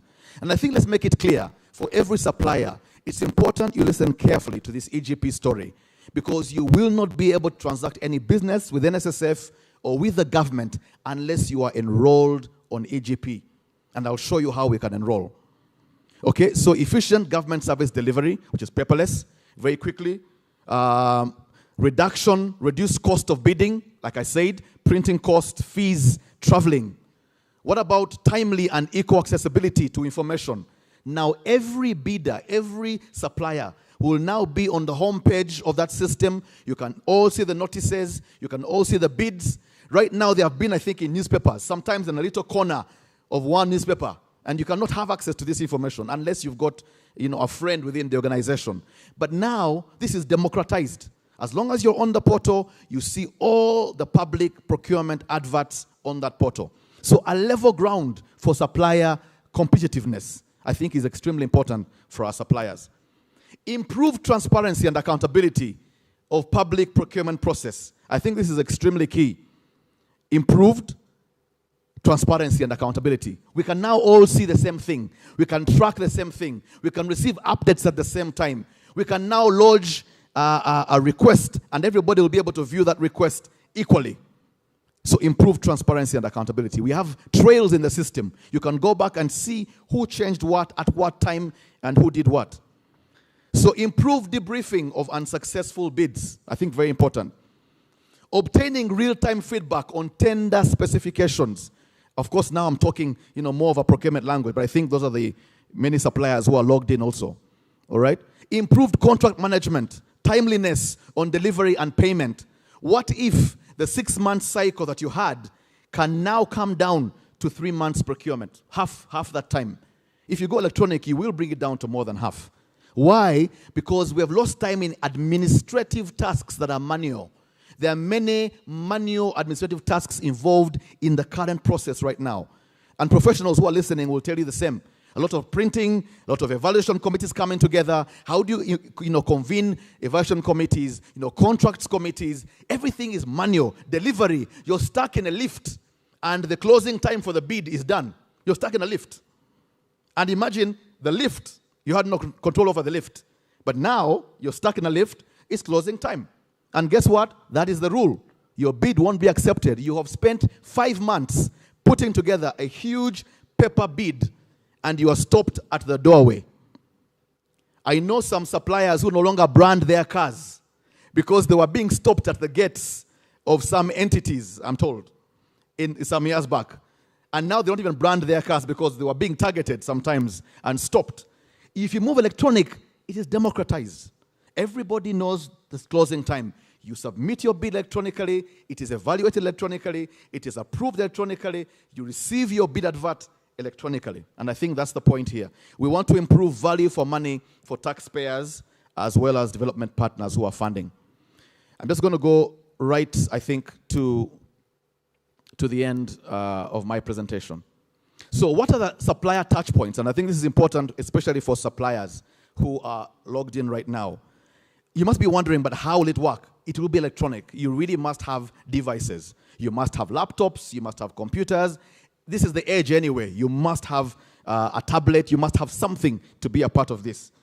Even enrollment is electronic. But let's assume now you're enrolled. One of the touch points for a supplier is online bid adverts. It's now online. It's no longer, in the papers or pinned up somewhere. As long as you're in the system, you now have online bid adverts. Number 2, electronic submission of bids. You don't have to print out your huge documents now. Now you have the capacity to submit those online. So please get your internet connection right. Please get your laptops right. You must submit online. Viewing other notices. How do you know other bids? You must be electronic. Digital bid opening will also be electronic. Another touch point for suppliers. What about online clarification of specification? You want to go back on clarifications as a pre-bid. Is it working or not working? Was that right? Do you understand what you said? Online.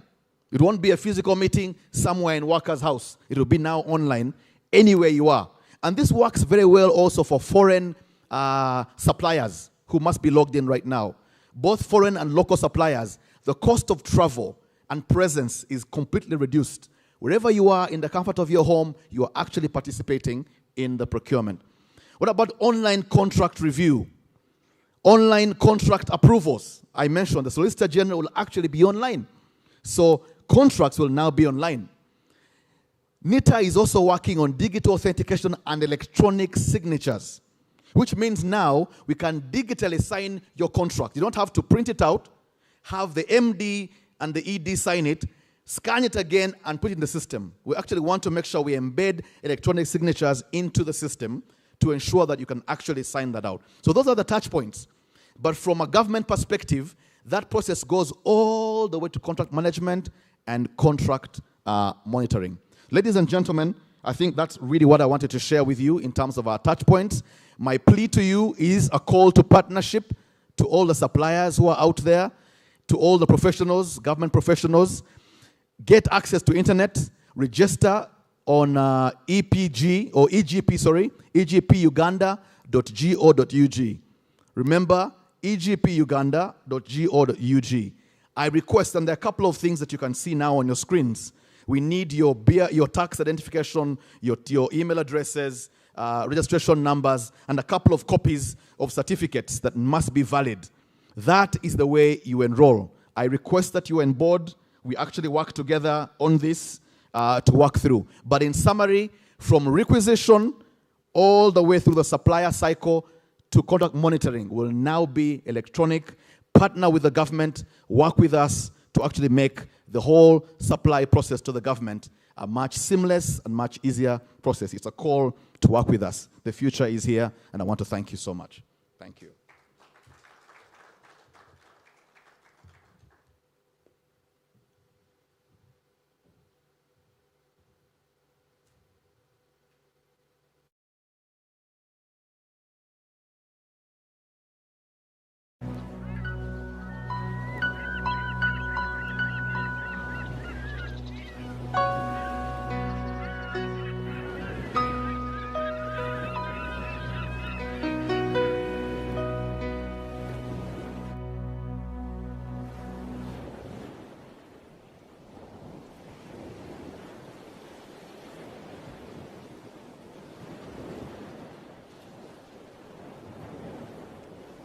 Ladies and gentlemen, let's put hands again together for Colin Babirukam Mugasha for a job well done. So Colin has been able to demonstrate the fact that you need to understand the type of customer that you intend to supply for.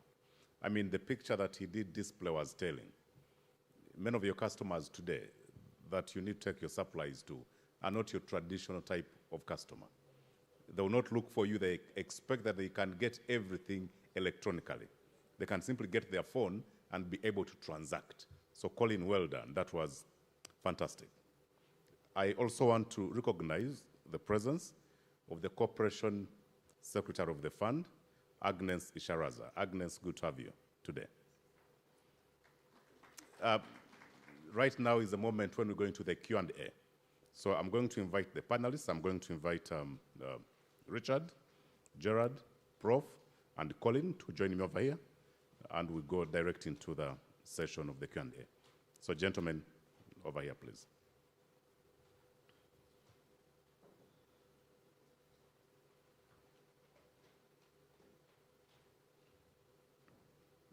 Those who are still online, you can continue to send in your questions, and hopefully we'll be able to answer them all. So thanks a lot. So the very first question goes to Richard. Comes in from a gentleman called John.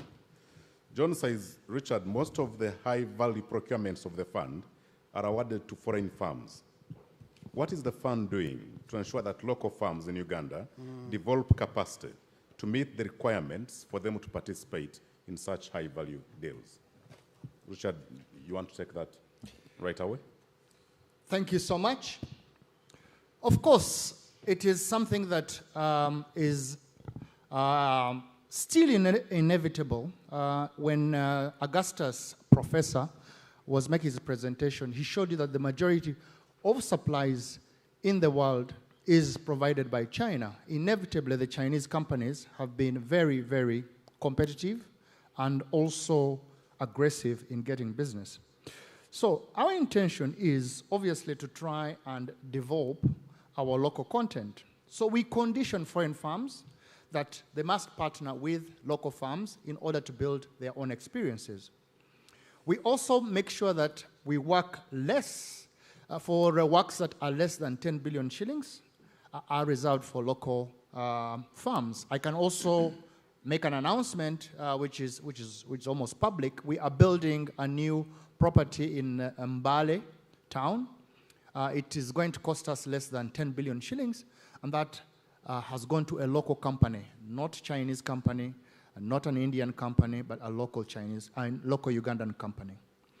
The other thing that we've also introduced within our contracts is to make sure that foreign firms, including their methodology, a proposal to transfer local knowledge to Ugandans, so that once they've left, hopefully that knowledge has been transferred to the local company, the local personnel, and in the future those local personnel can put in bids and actually come and get our.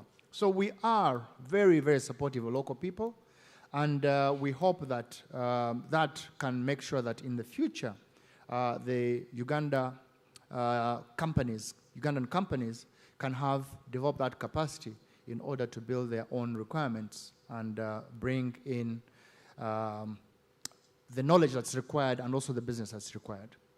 Thank you, Richard. Now, Prof, just to join on the same, from your own experience, especially at Reeve Consult, it must have also begun as a much smaller firm. Yes. Right now, it could be having capacity to participate in global, deals. What is it that you've done at your level, from your experience, to be able to develop your own capacity to participate in such? Thank you very much. Developing capacity has not been easy because we are competing with very large firms.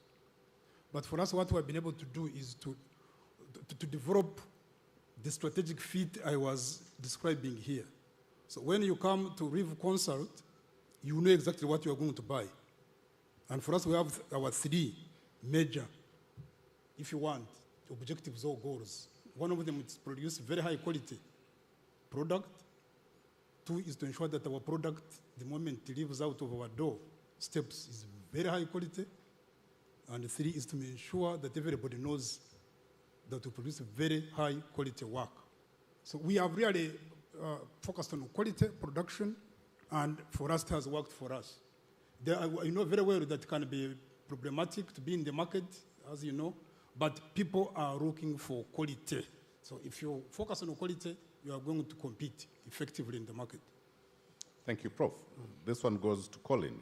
Colin, the EGP system is internet-based and therefore prone to hacking.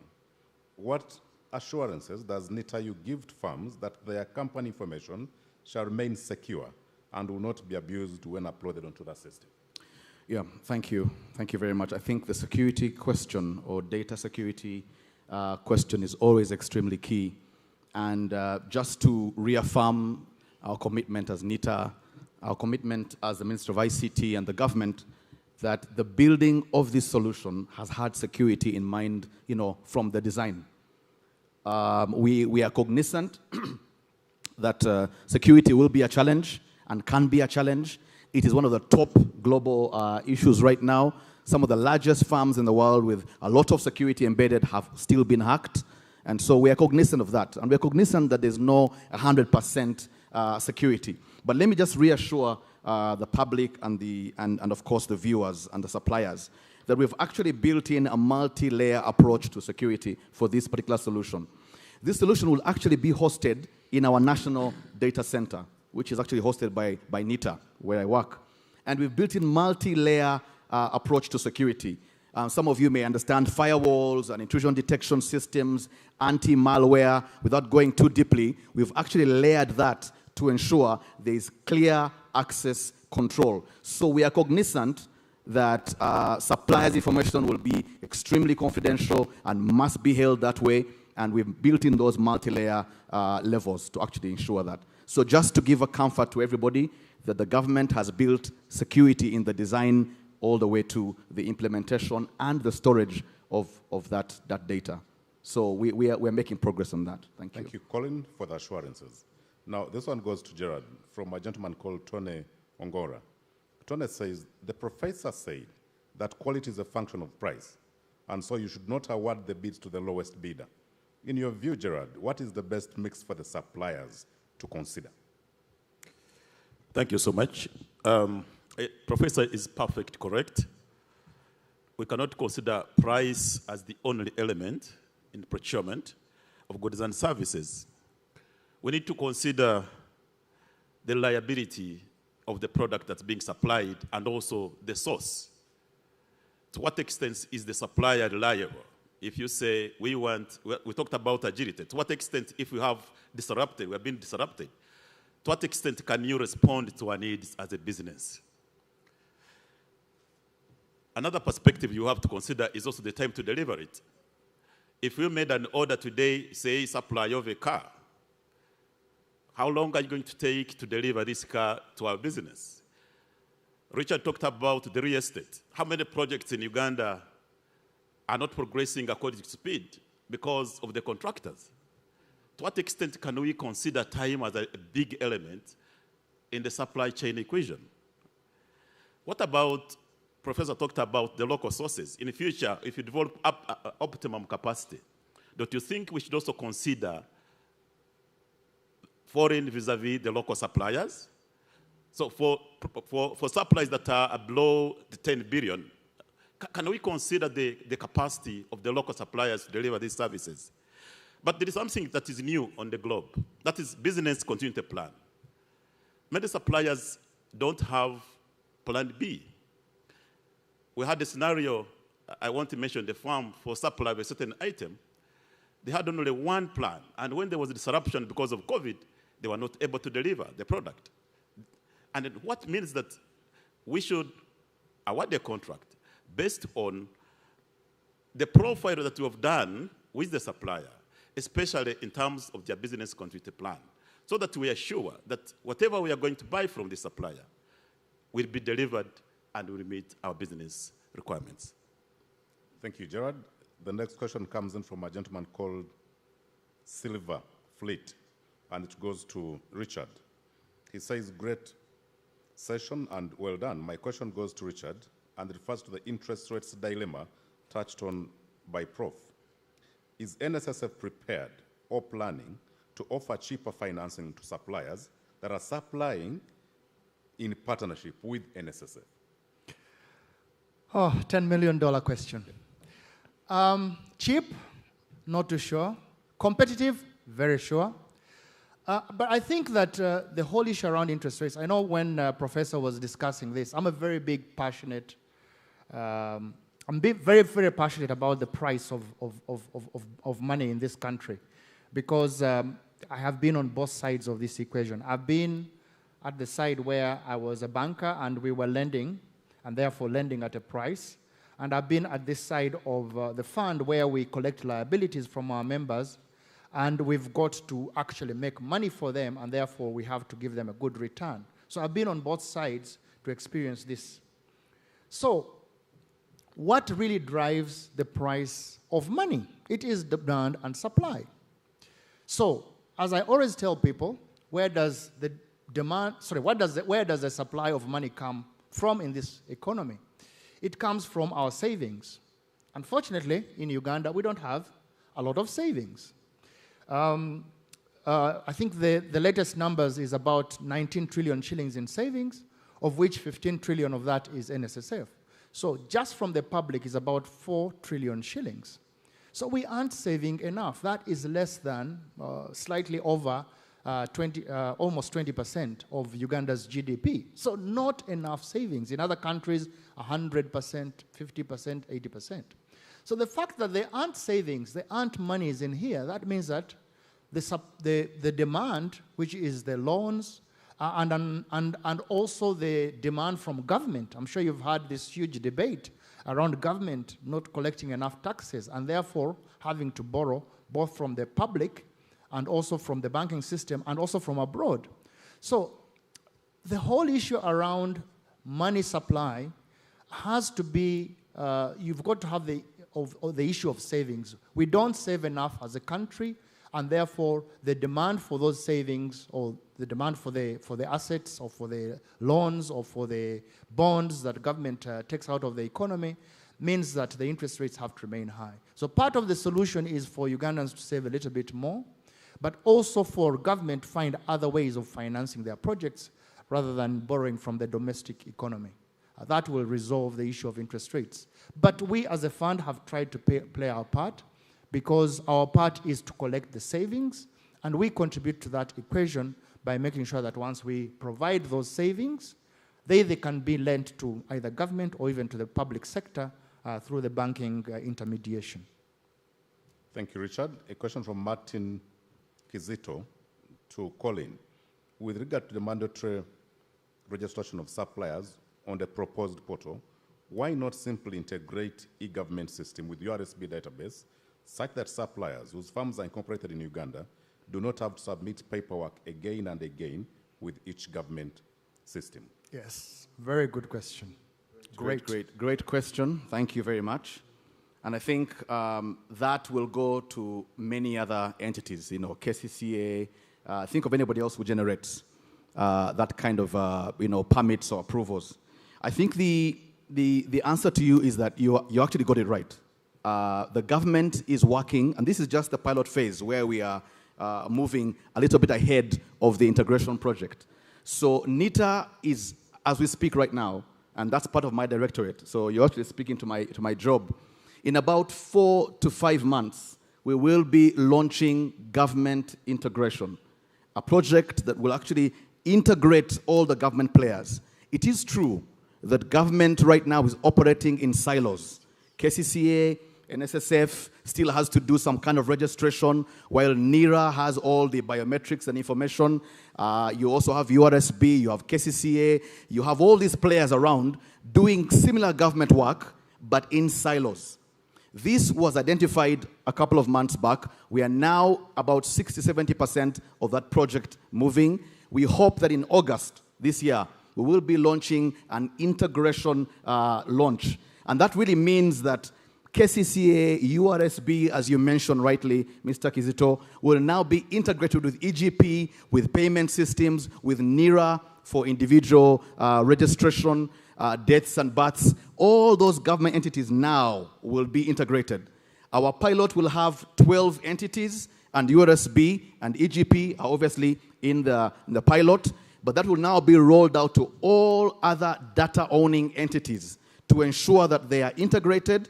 And let me give you a quick example again. You should not go lining up to provide the same details at immigration when you did that at NIRA. Yes. Or do the same thing at URSB, because the government already has your information, but we must integrate those systems. So part of my brief as Director of E-Government is actually to ensure I deliver on this integration. So give us up to August. So EGP is running a little ahead of integration, but we'll have that convergence sooner than later. Thank you. In fact, Colin, I'd like to supplement that. At the NSSF, we've already done that. Today, when a company registers at URSB, sorry, we automatically pick their data off the URSB portal, and we are able to open the account without the employer coming to us for registration. Yeah. So we've already integrated. We've also integrated with the NIRA. If you've already integrated, if you already have a national ID, all we need is your NIN number, and the system automatically will be able to pick out those details and actually populate our own database. And therefore, it takes you 5 minutes, less than 5 minutes to register with the NSSF. And we've done those integrations with, immigration department, the court system. We are now looking at things like hospitals for invalidity benefits. And I think that, we are ahead of the curve, certainly, but I think government needs to take total advantage of all these databases.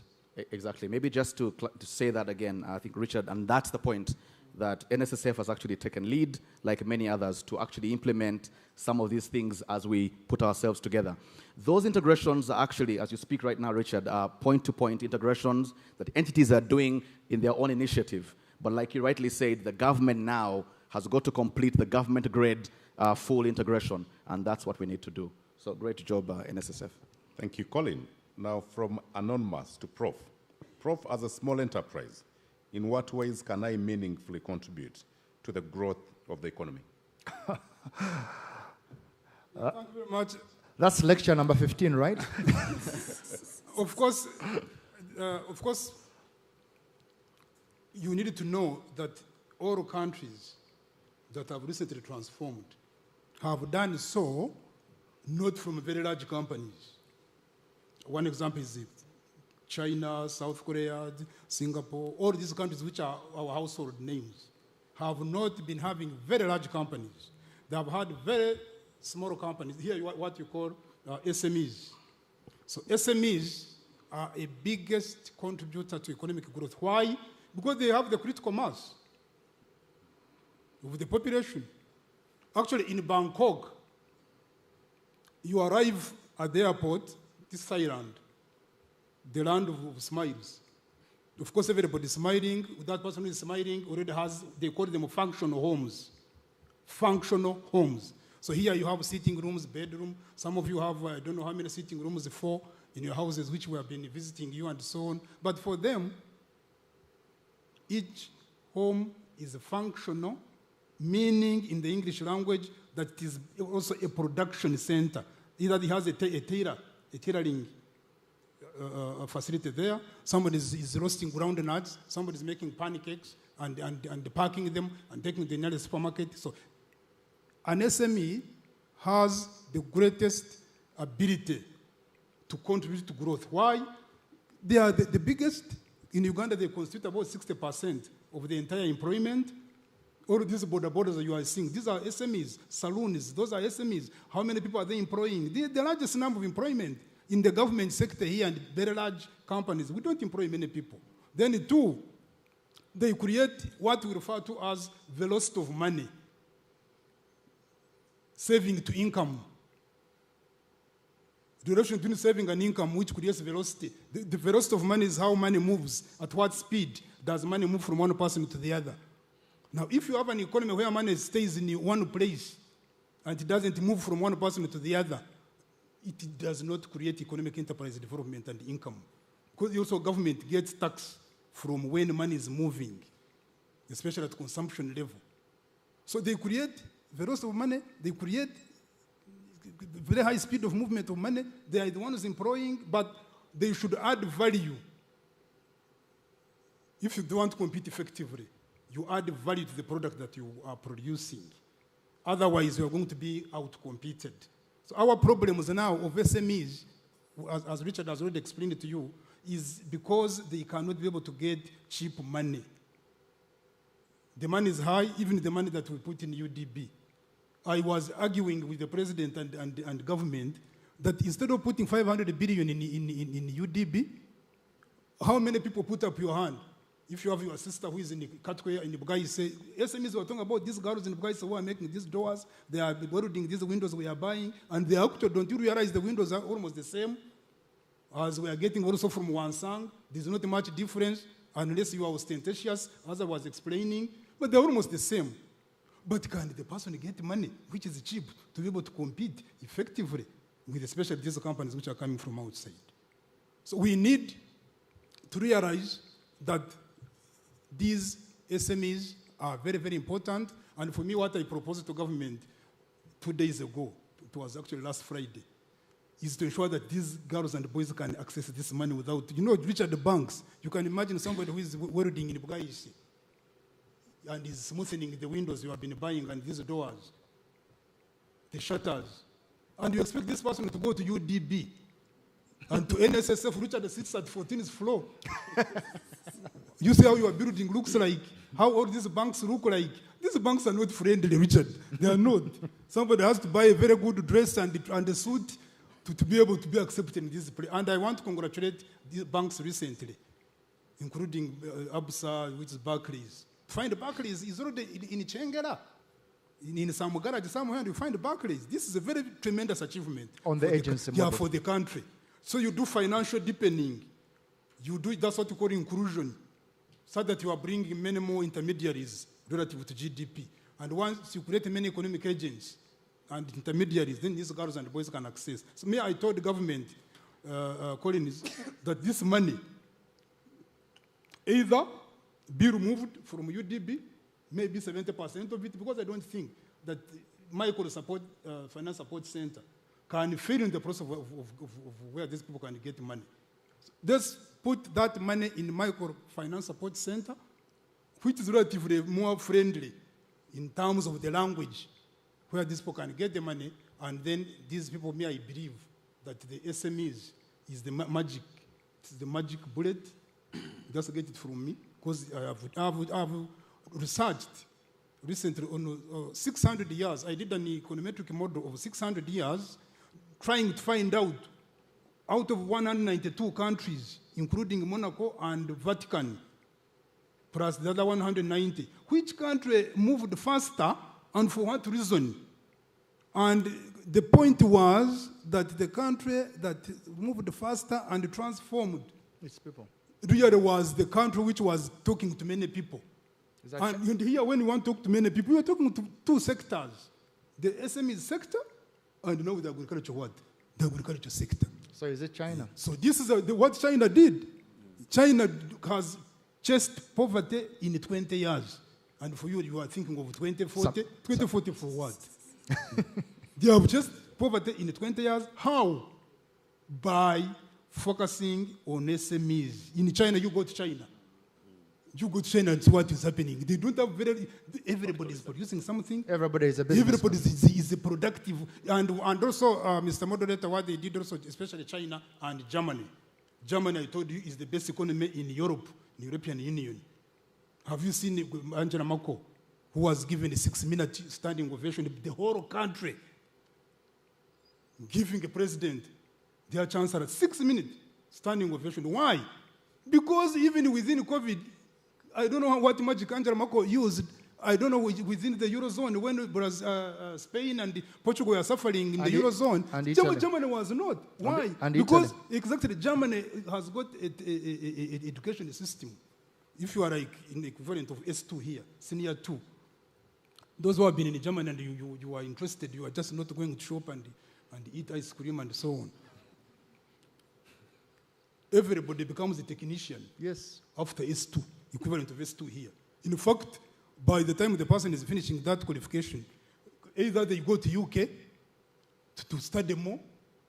UK is like us here, of which I'm also a graduate of London School of Economics. That's where I was. But at the London School of Economics, those who understand London, the Horton Street, it is just opposite BBC. We have our train station, Holborn Station. I even voted there. I voted there. I didn't say anybody talking about hands-on. So, but SMEs are able to give hands-on. And that's what China does, hands-on. In China's education is called the dual qualification framework. If you have a Bachelor of Economics in Makerere, in China you don't have Bachelor of Economics, put up your hand. If you know anybody that has a Bachelor of Economics in China, Bachelor of Medicine in China, put up your hand. Bachelor of Science in China, Bachelor of Engineering and Civil Engineering, Bachelor of... It is Bachelor of... Actually, the course here, which is similar to China, is Bachelor of Medicine and Bachelor of what? Surgery. It is one degree in Makerere which is similar to the degree in China. The way we teach Bachelor of Medicine, how do we teach Bachelor of Medicine and Bachelor of Surgery in Makerere? Is that the Bachelor of Medicine, we teach it in medical school, our medical school, as a normal course, the way we teach in different scopes in economics and the consumer and production function. And this is the domestic absorption. But where we differ from now, Bachelor of Economics in Makerere being taught, and Bachelor of Medicine and Research is what? The other clerkships. Now people go to the ward. They do clerkships, the ward, they do now, they go to the theater and the mortuary for pathology and so on. So, and in China, even economics is taught like that.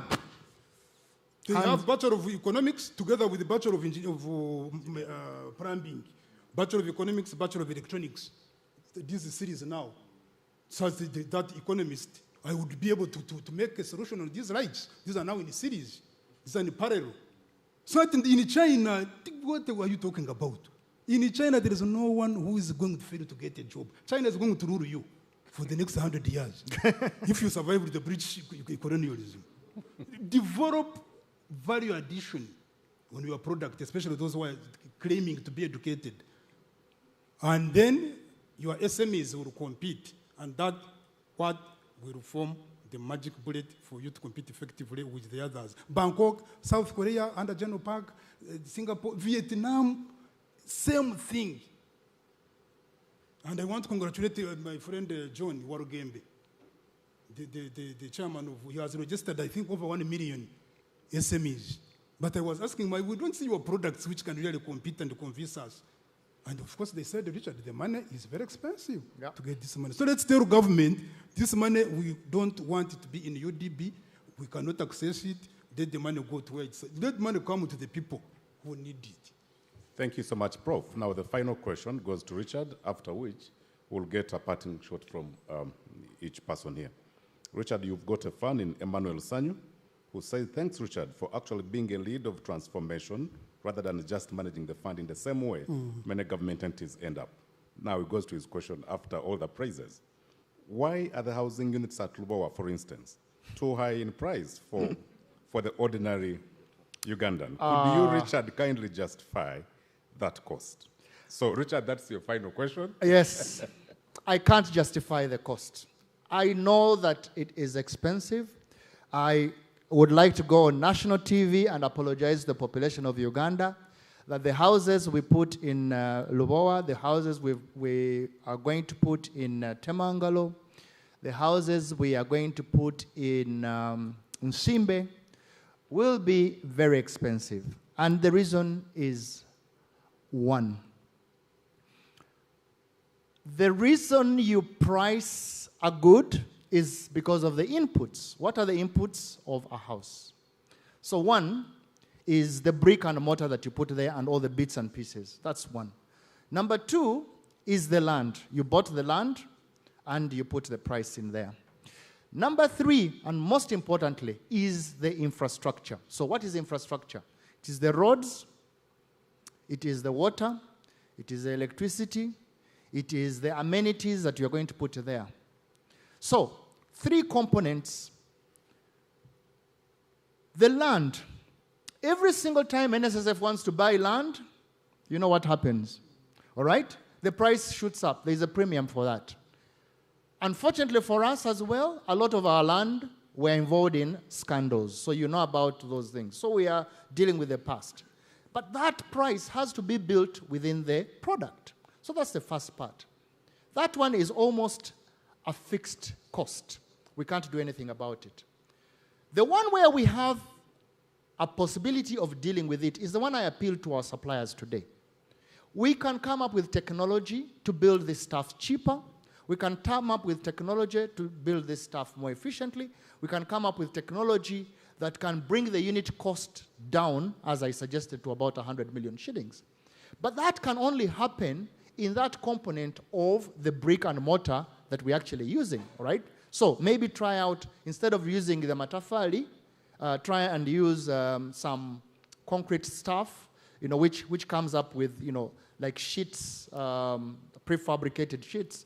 Whether the market buys that is another matter.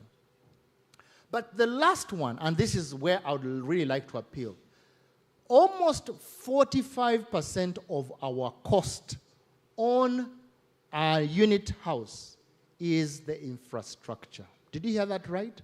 45%. So go to Lubowa. Lubowa, we are building new roads. We are building new drainages. We are building a new sewer treatment. We are building a new water infrastructure. We are building new electricity, all right? Umeme is not putting a cent in there. We are buying all that stuff in. So by the time you come to the market, not only are you selling a house, because that house, if you are just to sell the house, then what do you do with the technology? I mean, with the infrastructure that has come with it.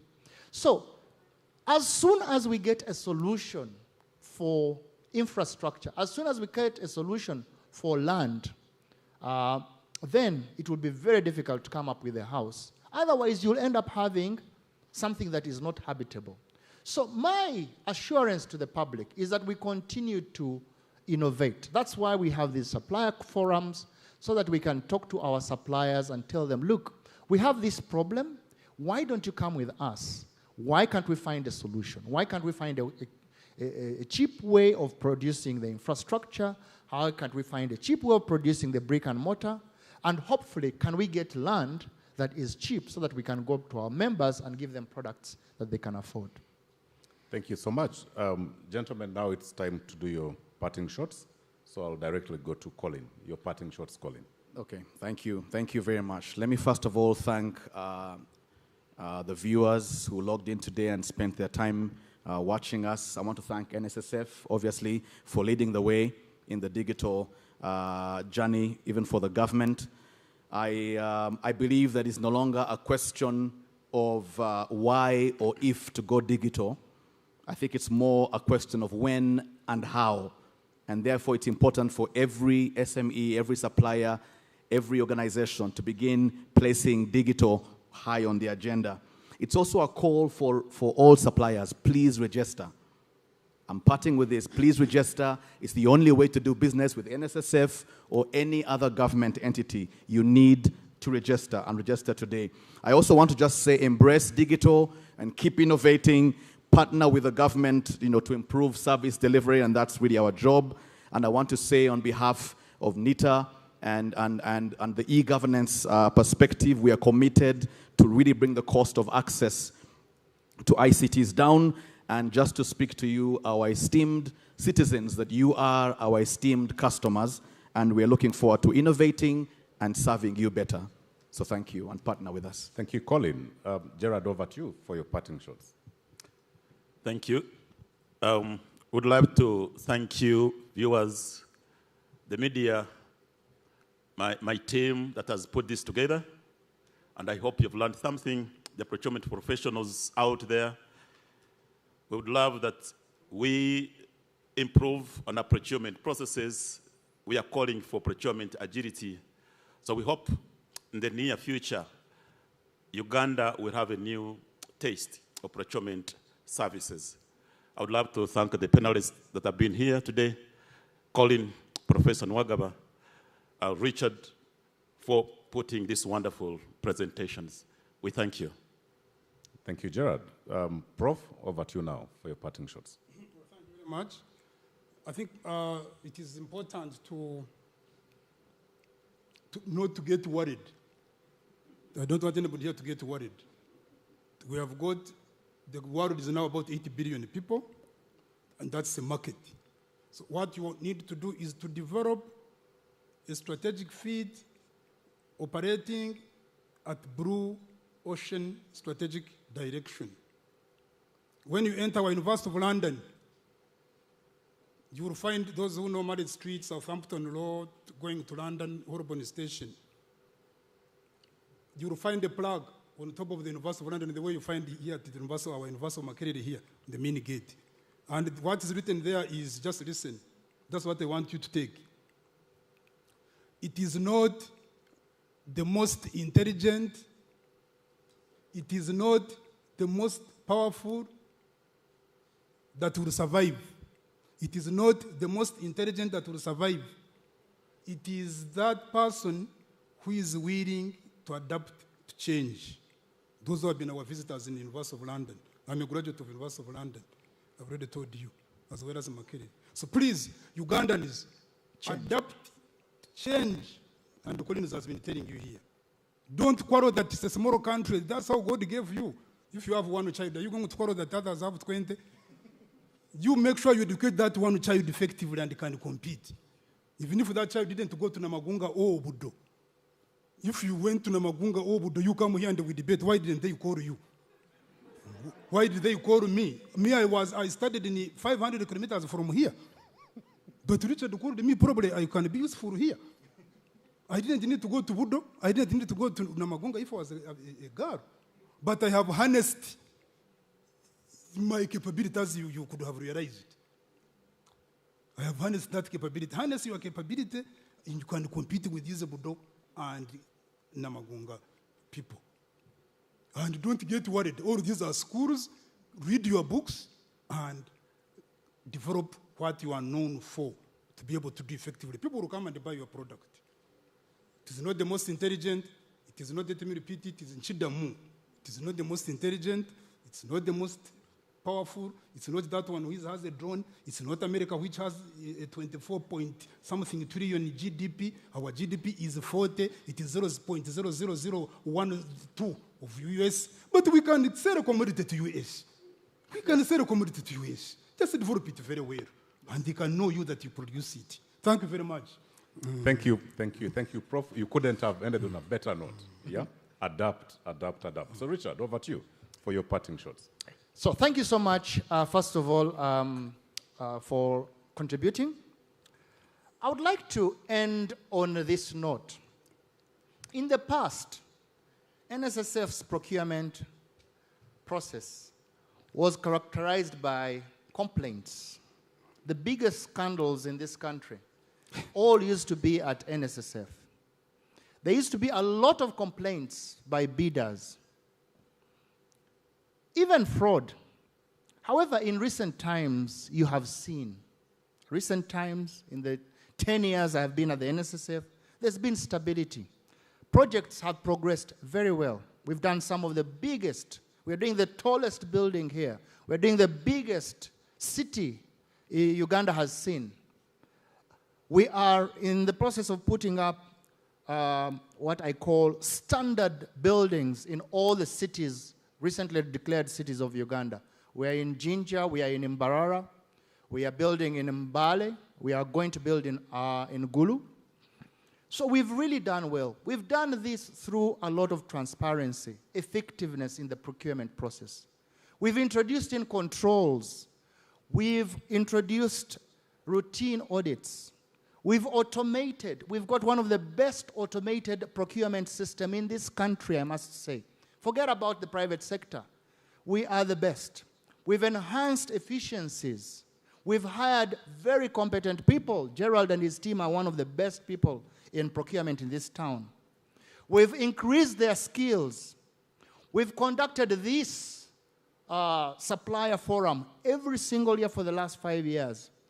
And this is to enable us engage with our suppliers. We have been transparent. So it works when you really put a good effort to it. So I would like to urge our suppliers out there that you're dealing with a very good outfit. It is important that you come to the party. It's important that you become our partner. It's important that you understand what we are trying to achieve. It is important that you come and do business with us. Thank you so much for having us today. Richard and the rest of the panelists, thank you so much. Our audience online, our audience on NBS TV, and all those following the conversation, we want to say thank you for joining us. I've been your host, Geoffrey Sajabi-Waiswa, Head of Business at the Fund. I would like to encourage you to continue the conversation via Facebook, via Twitter, and the Fund will be in position to respond. So thank you so much, and God bless you. Have a good day. I'd